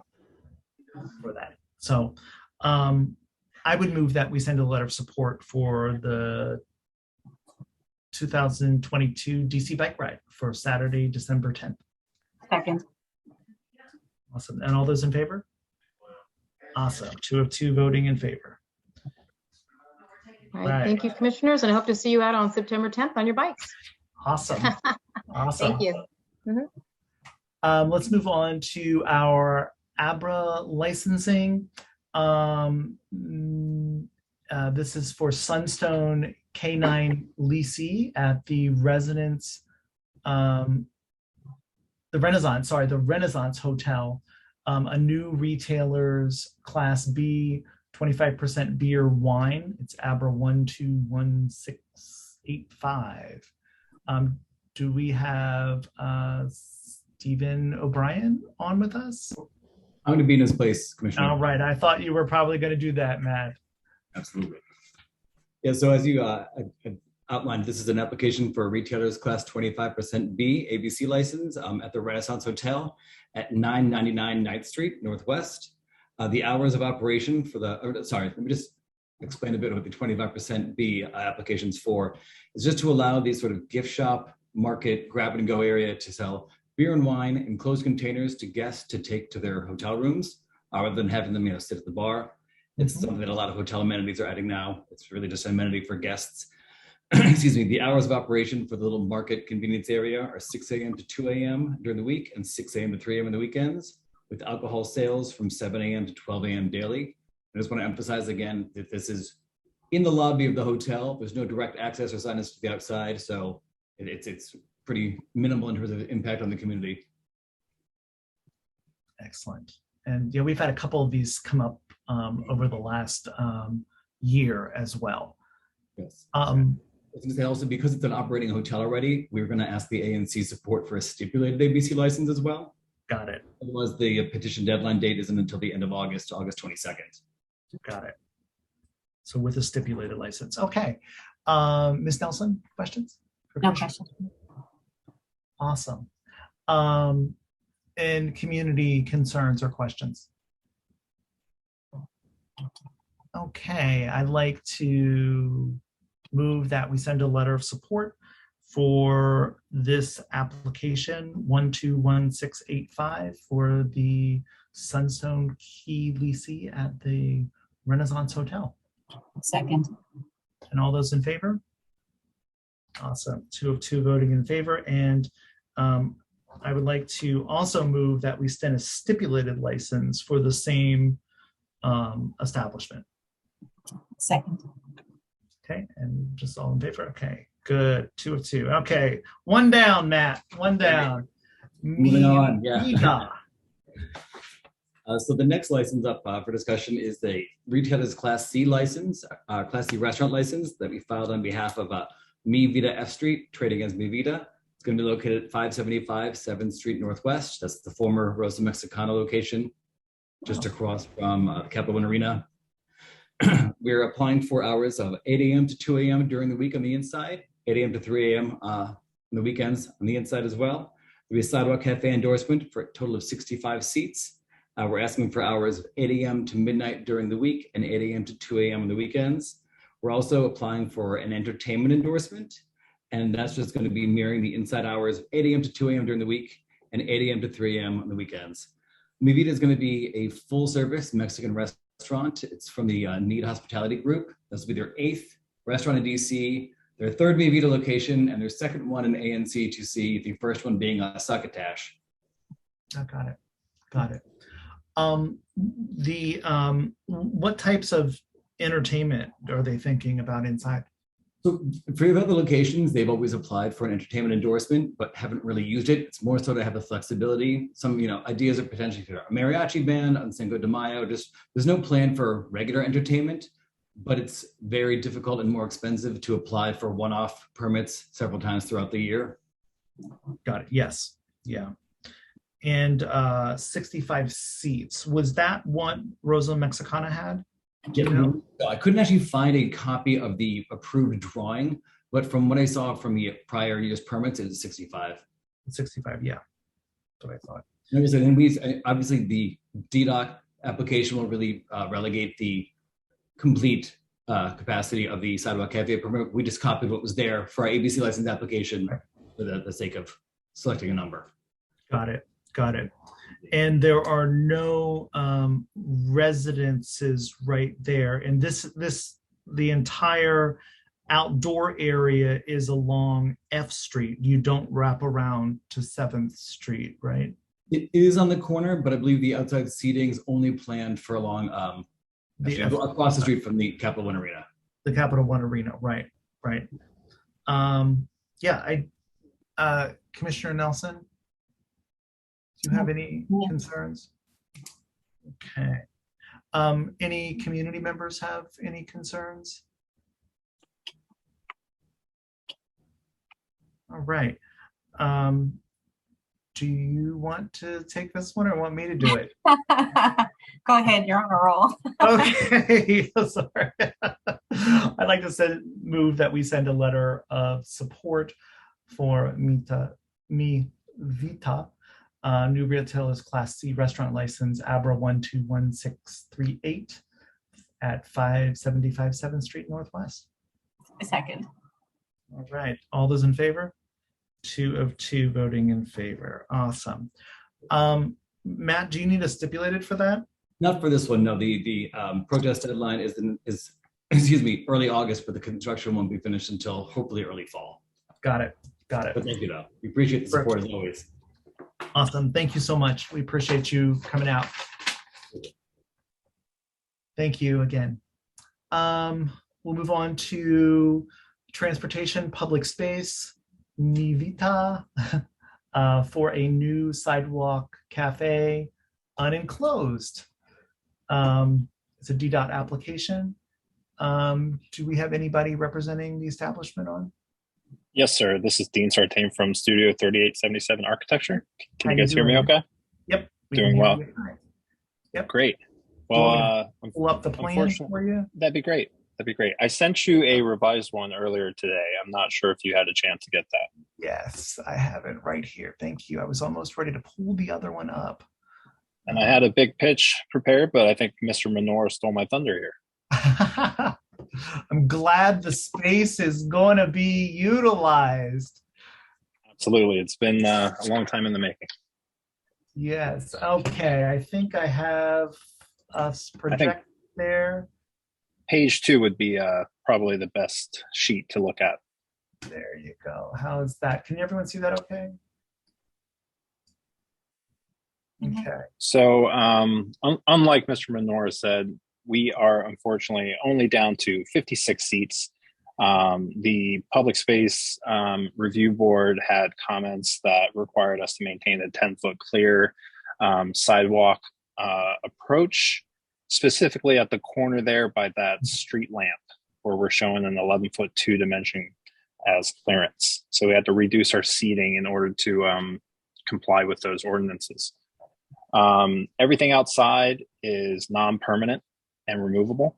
We have removable planters on wheels with stanchion ropes separating it to define the patio enclosure. This is an unenclosed sidewalk cafe application. So just loose tables and chairs, patio umbrellas, and then hours of operation that were added to the application were 11 a.m. to 11 p.m., 7 days a week. However, we would request as much flexibility as possible so that the tenant can operate their restaurant with the greatest flexibility. And then on the last page of this document, you can get a glimpse of the individual furniture, planters, and umbrellas that are being proposed for the patio. Got it. So you're asking for the what are your hours? I'm sorry. So we were told by the client that they are requesting 11 a.m. to 11 p.m. 7 days a week. That is what we submitted on the application to DDOT. Got it. Okay. That sounds fine. I know that it looks like your outdoor, if I'm correct, is from 8 to 2. 8 to 12 during the week and 8 to 2 during the weekends. Yes, sir. I believe Mr. Minor would have the most accurate information as he directly represents need hospitality and design. Got it. And I just wanted to pull one thing up here just to see the application. Let me stop sharing here 1 second. Commissioner, yes. If I could interrupt for just a second. Yeah, Please. just to explain the difference, we put the greater hours on the ABC license application so that should business warrant it, we'll have the flexibility to then go back to DDOT and ask for additional hours, but it's a much easier process to change the sidewalk cafe permit hours than it is to change the ABC license hours. So we tend to start wider with those and then sort of work our way as the market develops. Got it. Thank you for that. Of course. Thank you, I Matt. really appreciate that. So I don't see any challenge with the layout of the sidewalk cafe or anything like that with this. My only concern would be with the planters on wheels. And I say that because of the potential for folks who are exiting Capital One Arena, if they're rowdy and they snatch your planters. And we do have some infamous characters in our neighborhood who like to either upset things or roll things away. How are they secured at night? Are they attached somehow to each other? So the spec that I received from my interior designers have them on casters, which can be locked, and the wheels actually sit inside and underneath of the planters themselves. So I believe somebody would have to physically lift the planter up and out of place, unlock the casters, and then be able to roll it away. I see. But if this is a design if this is a provision of concern, that we can certainly replace these planters with ones that do not have casters in a more preventative approach.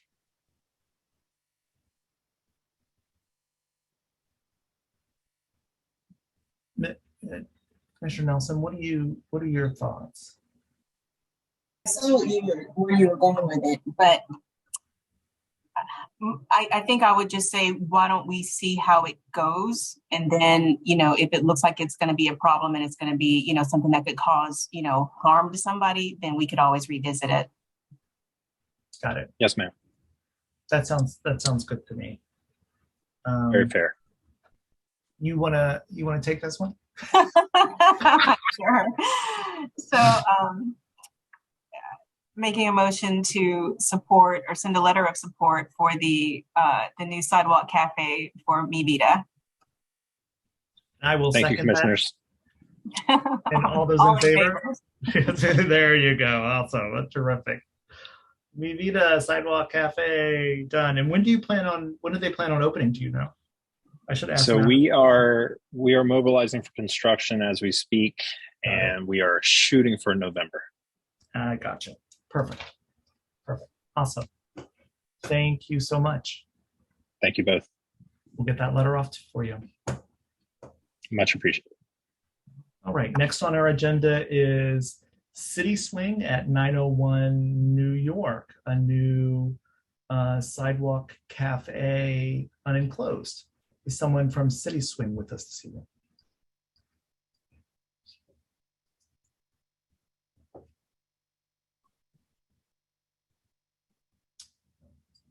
Let's see which document I have here.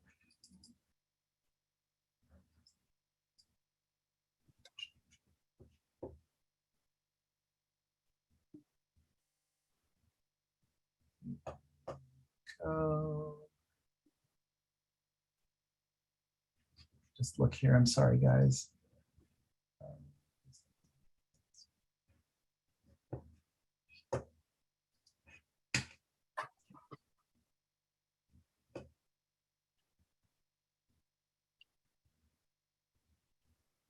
So 901 New York.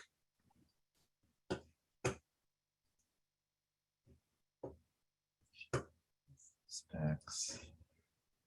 Sorry, I lost my my drawing here in a second here. Here we go.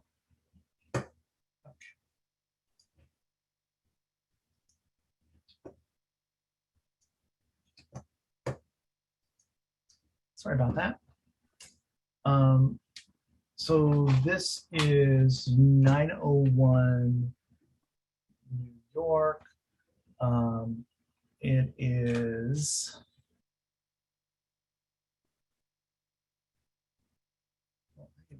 totally wrong. Yeah, this is 901 New York. Yes, 901 New York.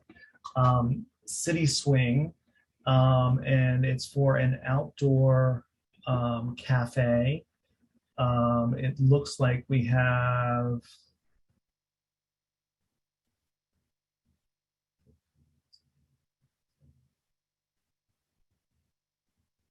looks like we have 21 seats outside this establishment and tables.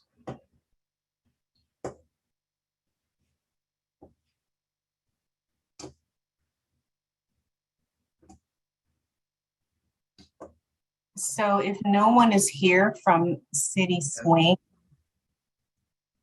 should we just skip it? Yes. Okay, we will skip it. Done. Boom. Okay, next on our agenda is 899 H Street, replacement of grading. Is Mr. Owens on? Yes, I'm here. Can you hear me okay? I can hear you fine. Oh, good. Thank you very much for your time. I appreciate the opportunity to meet with you. If I sent you some photos, there were photos 1, 2, and 3. If you can, photo 1 sort of is the best of the existing condition. So what this is there's 4 existing Pepco vaults. This building is located at the corner of 8th and G. The transformer vaults are along H.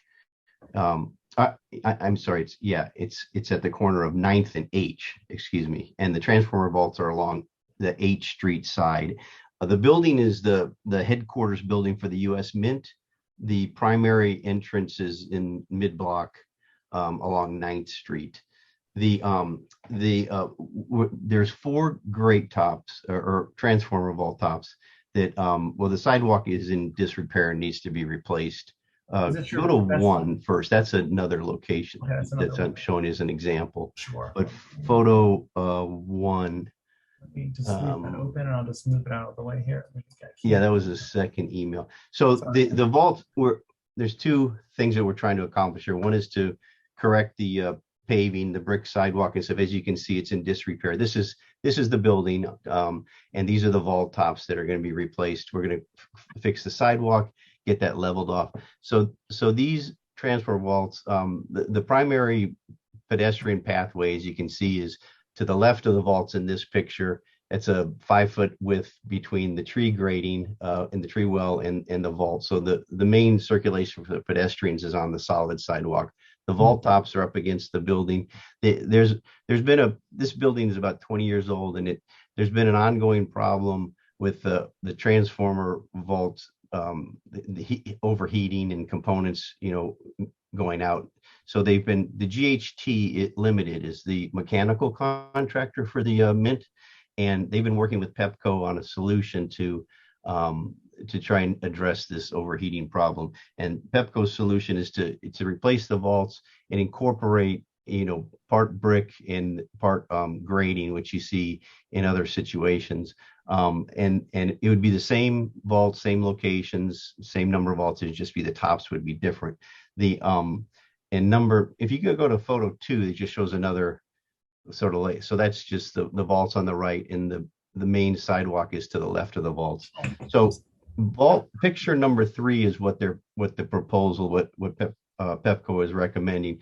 This is a picture of a building. It's the same kind of situation. The vaults are up against the building, and the pedestrian walkway essentially is to the side to the right of the vault in this picture. This is the building at 701 8th Street. just down from Verizon and just north of the museum, on the corner of 8th and G Streets Northwest. So these are the tops that PEP was recommending that this application is for to install. So replace those 4 existing, fix the sidewalk with 4 new tops that are like this. And that's what the application is for. Well, that seems simple. Simple. I know that's not. I know it's not. But but I mean, like, this is sounds like it's an easy. It's an easy. Yeah, it's a passively cools them. That's yes. And it allows to control the heat problem. And like I said, we also at this time we need to correct that sidewalk. It's sort of in disrepair. That's awesome. Yes. I would move that we send a letter of support to DDOT for the replacement of the grading and the electrical vault covers for DDOT 390993. Second. All those in favor? 2 of 2 voting in favor. We'll get that letter off right away. Thank you so much for your time. You all have a wonderful evening. Thank you so much. I appreciate it. Okay, bye-bye. Next we have facade art installation on the National Museum of Women in the Arts at 1250 New York Ave. Do we have anybody from National Museum of the Arts? Yeah, thank you so much for having us at the meeting. My name is Hannah Shambroom. I'm with the National Museum of Women in the Arts. I'm the exhibition coordinator over there. And what we're presenting today is a new iteration of NIMWA's newest public art initiative titled Lookout. So I'm just gonna share my screen real quick if that's okay. I know we're nearing the end of the meeting, so I'll keep this pretty quick. But this project debuted in March of this year. Lookout is a project that installs large-scale works of art by women on the exterior of our building while the museum is closed for a 2-year renovation. And you might remember we were at this exact meeting in July of last year to present the first iteration of this project. So just a reminder of the timeline so far. Our building closed in August of 2021 to begin our renovation. And in January of 2022, we began installing scaffolding on the west facade. So that's sort of this skinny, narrow facade that you can see has the banner hanging on it in this image. And then in March of this year, we installed the first iteration of this project, which is a large-scale work by DC-based artist, Mchugh. And what we had proposed at this meeting last year was a draft design of her project, and this is it fully realized. It's currently up right now. Again, we installed it March 15th, and it will be up through the end of this month. And this one is overlooking 13th Street. So this is right at the intersection kind of 13th and New York Ave and H Street. So for the next phase of this project, the scaffolding with the renovation will move to the north facade. So that's this sort of longer side of the building that directly overlooks New York Avenue. You can see a rendering of the scaffolding plan on the right. The scaffolding is actually being installed right now, and we do already have all of the permits for the scaffolding. So we have our building permit, our traffic control plan, and everything needed for the scaffolding to be built. So what we're proposing is installing an artwork on the already existing scaffolding that will be up regardless of our plans. And what we hope to do for this phase is to present the work of Katharina Siebolka, who is an Austrian artist, and she's best known for a series called So Long. She specifically works at construction sites, so it's very well suited for our site at the museum. And what she does is she covers the scaffolding on construction sites with a mesh fabric onto which she stitches by hand in bright pink tulle messages in support of equality and feminism. And so you can see the scale a little bit here. They're obviously quite large. You can see the little image of her up on the scaffolding, as well as the stitching that she puts onto the mesh. You can see a little bit of her process here. She does everything by hand, and she gets right up onto the scaffolding and installs it herself. Again, this will cover the existing scaffolding, and the scaffolding prior to installation will already have cover on it that will just be blank and white. And then we will install her artwork onto that. It will be secured, as you can see here, with heavy duty zip ties. We're working with both the artist as well as the museum's scaffolding contractors to find the most secure way to affix it to the building, so it will be very safe and well held up.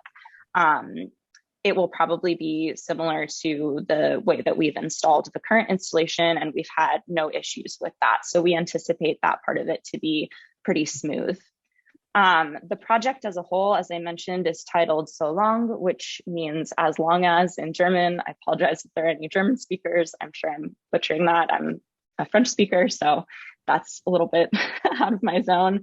But the phrases she crafts for this project all follow the same format, which is to have the statement as long as, and then a subject matter that deals with issues of equity, and then I will be a feminist. And they're all witty and thought-provoking statements that highlight issues of gender-based inequity. So you can see two examples here.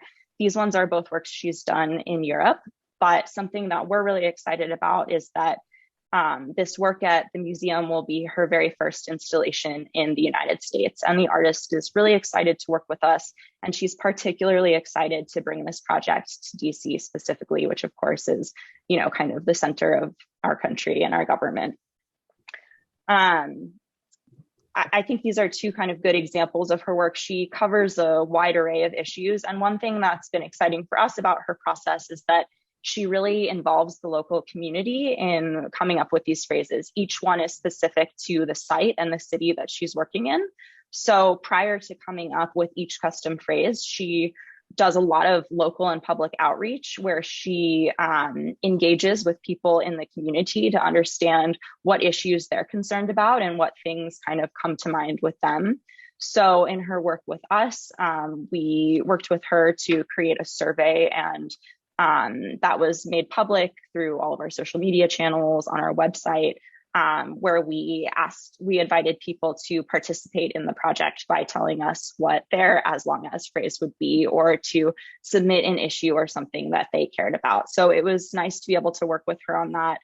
We feel that she really thought about and considered all of the responses. We received responses on a wide array of different issues. But that all sort of went into her coming up with our phrase. And this is what she has come up with for us. As long as generations change, but our struggles stay the same, I will be a feminist. And we're very excited about this selection. We feel that it applies to a wide array of issues. You know, of course, it applies, I think, to current events in this present moment. We plan to install this in October of this coming year. So it will be up from October 2022 to February of 2023, again, on the north facade of our building.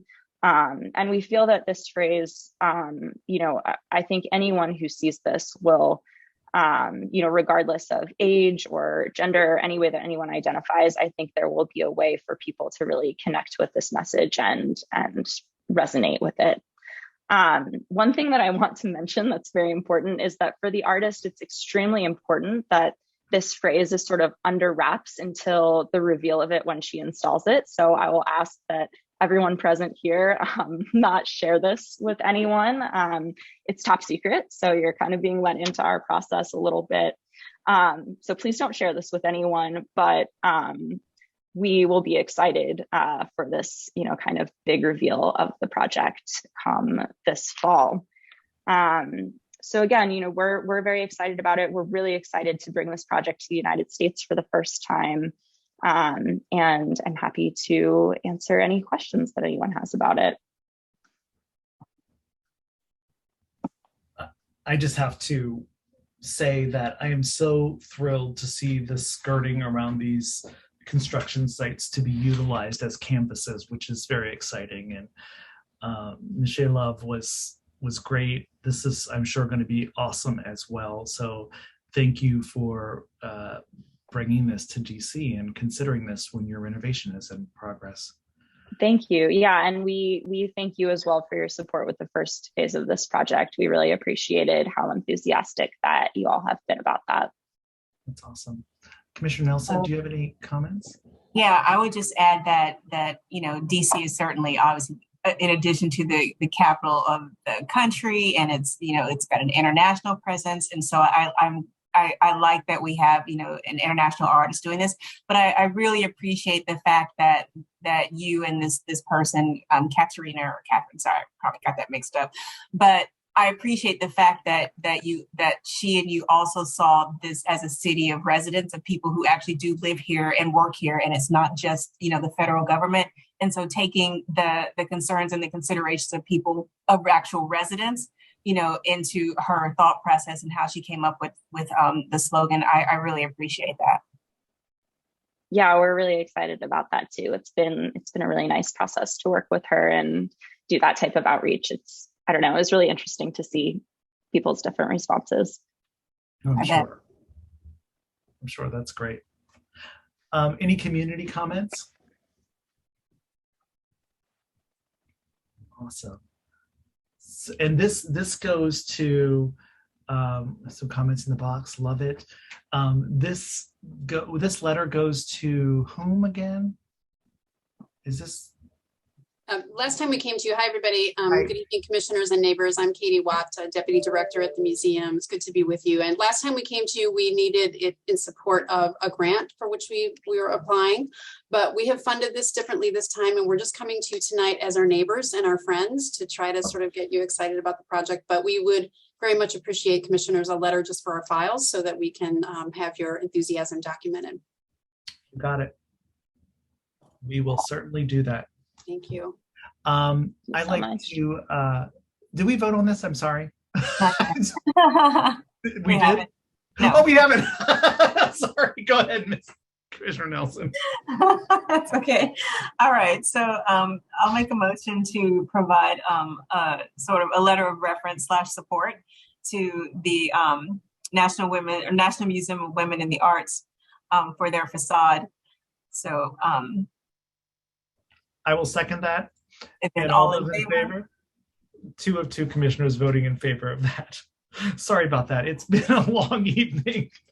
Usually past 8 o'clock, I get slap happy.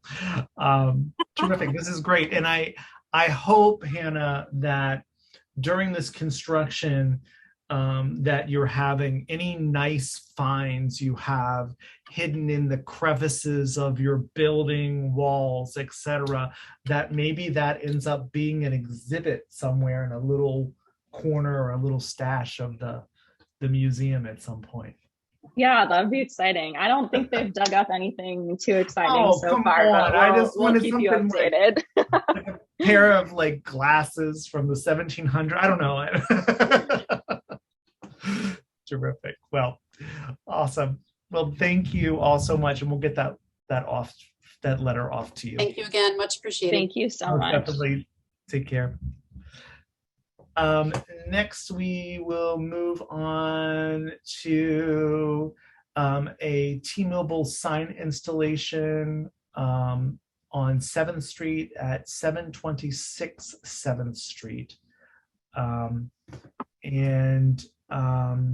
I'm gonna display the, let's see, the signage here. This is for a T-Mobile store. Let me just look at the next building here. This is right along 7th Street, just north of 8th Street location. It is a T-Mobile store. They're doing a blade that sticks out from the side, which is part of the Chinatown design recommendations to have this blade, and additionally Chinese characters. What was said in the application For this, just to let folks know, they're refacing an existing blade sign with channel letters, and the translation of the Chinese characters reads mobile phone on both signs, both signs that are there. The lettering has to be of equal size in Chinatown to allow people to know that they are in Chinatown. The blade signs is pink and white. Pink is used for the lettering and corresponds with metal, symbolizes brightness, purity, and fulfillment, and is also the color of death and mourning. Pink is considered a shade of red and has the same meaning of good fortune and joy. The channel letters above the storefront are pink and black, black corresponding to water and natural color. The Office of Planning and Urban Design had no additional recommendations for this sign. It just shows you a couple other renditions here in this design template. Are there any questions, concerns that individuals have? Not for me. All right. I move we send a letter of support for the T-Mobile sign at 726 7th Street. Second. All in favor? 2 of 2 voting in favor of T-Mobile signage. All right. And the final piece of information that we have this evening, let me just find this, I'm sorry. We were asked by several ANCs to support a resolution. Oh, here we go. Sorry, I was looking for it here. To support a resolution related to reproductive health services in DC. I'll put the message up here on the screen. This has to be changed slightly in the process. This is from 1C. It has to be changed because when this was rolling out, the decision was pending in the Supreme Court versus related to Roe versus Wade, and now of course it is rescinded. So I'll just quickly read through this.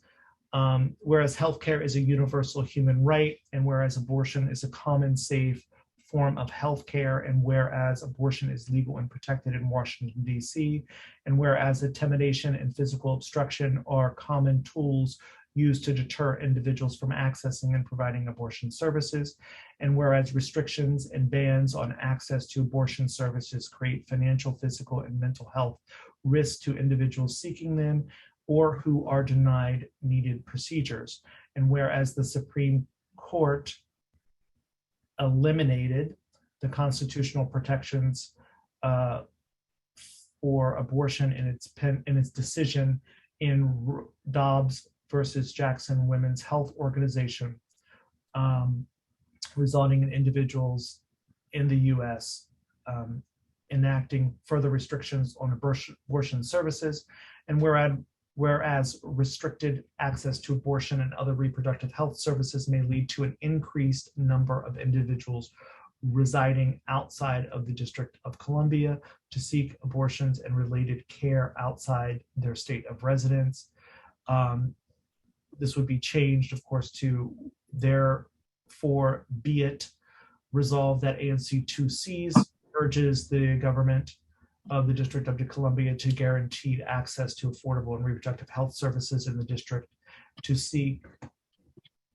to all who seek it through Bill 240726, the Enhancing Reproductive Health Protections Amendment Act of 2022, and or similar measures.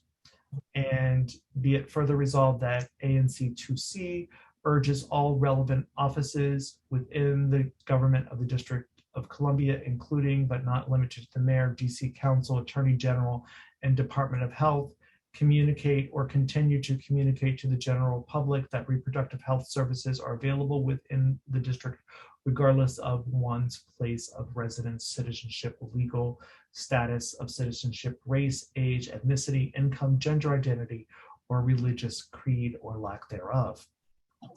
And be it further resolved that ANC 2C urges DC Council and the Mayor to pass and sign into law legislation protecting self-management of abortions and medical providers' rights to offer abortions and other reproductive health services.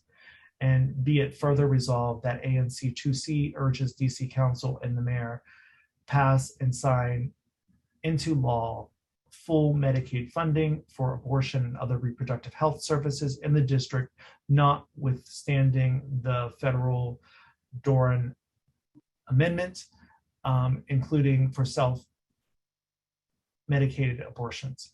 And be it further resolved that ANC 2C urges DC government to provide financial or logistical support to community organizations willing or able to provide safe travel to and from reproductive health service providers' premises for individuals attempting to attain reproductive health services.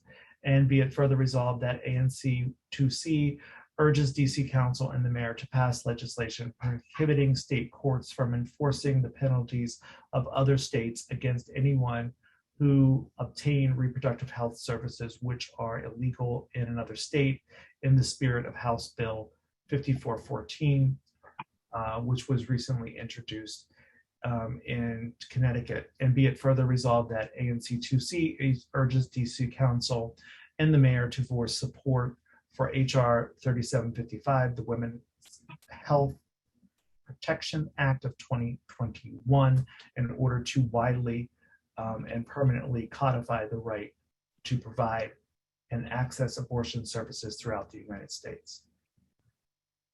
This is a statement that we were asked to consider signing on to. And I see that you said it has a spelling mistake there somewhere in this. Oh, I'm sorry. It says hand machine. Thank you, Evelyn.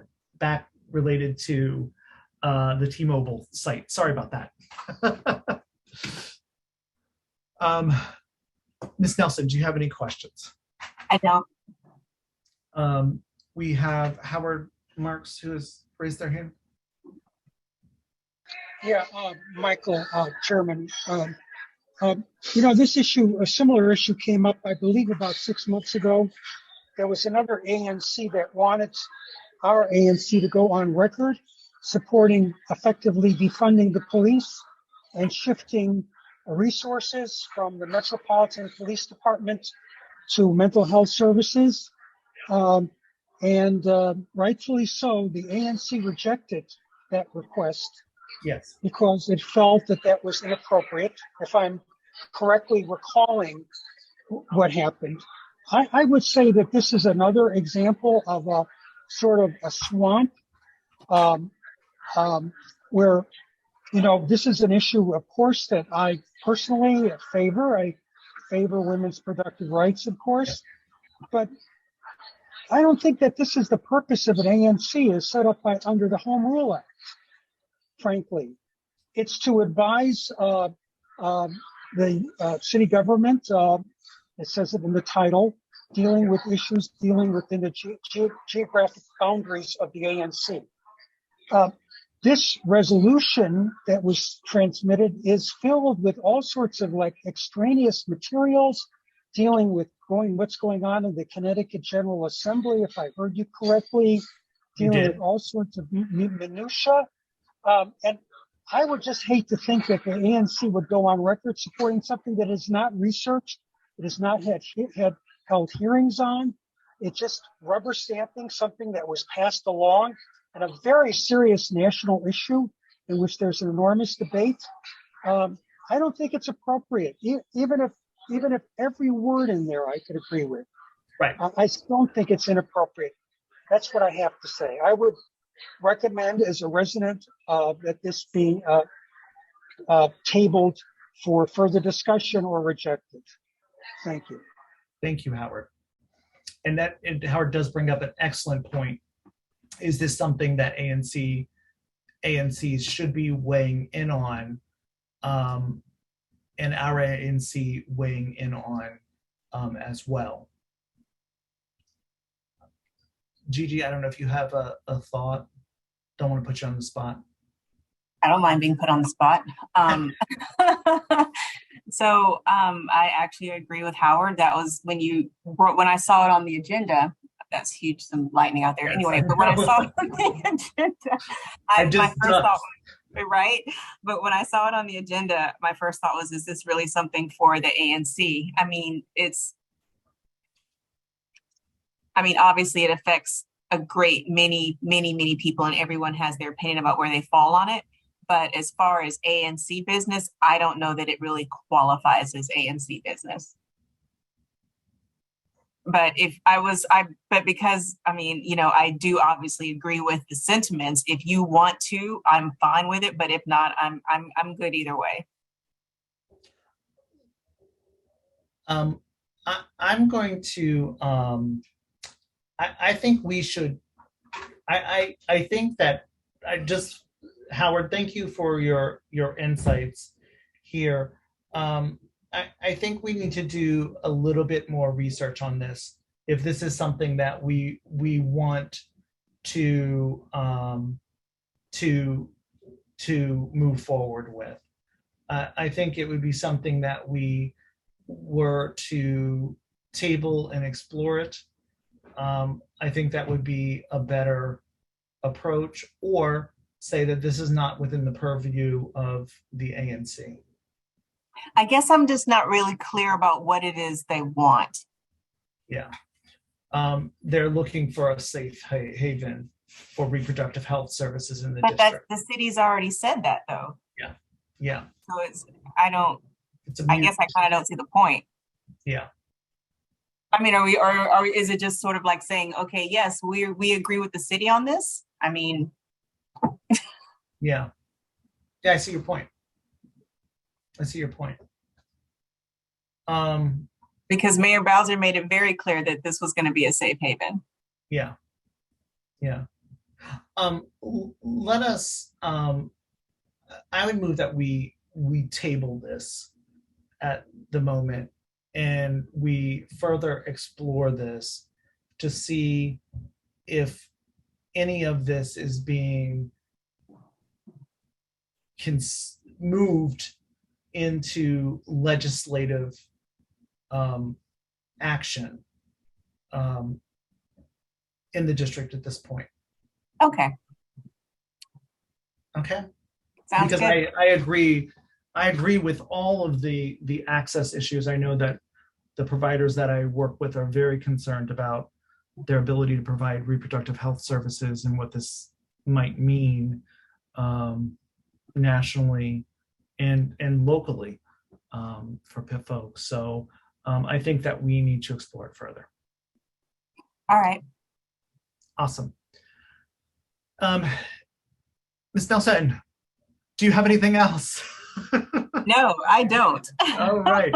I would like to remind folks that at this time, we do not have a August meeting scheduled to conduct ANC business. Our next meeting will be this will be our summer recess. Our next official ANC meeting will take place on September 13th at 6 p.m. At this point, the ANC meeting will be a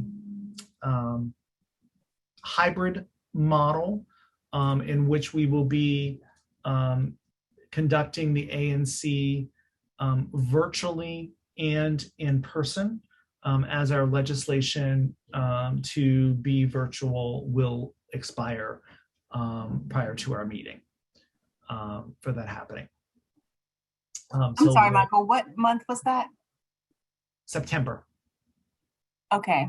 The reason that I sort of missed is because I remembered we did receive an email from Mike Goodnow. I don't know if you saw that email.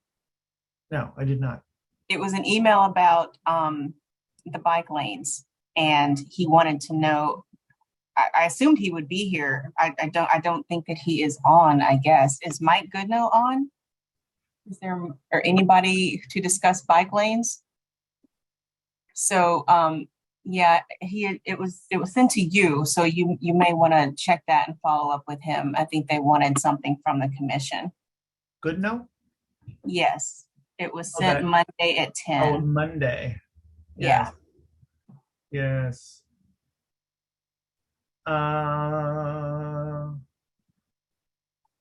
You want me to forward it to you? I have it. Okay.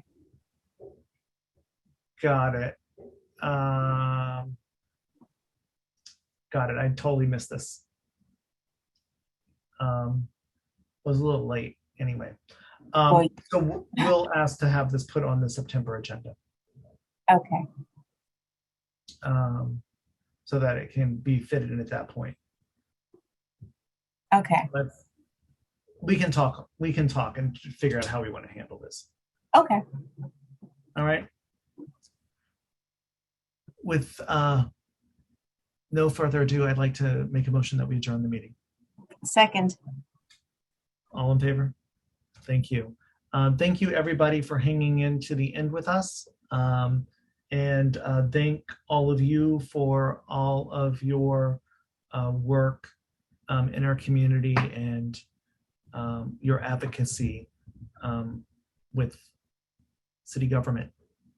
We appreciate that. Everyone have a great night. Good night, everybody.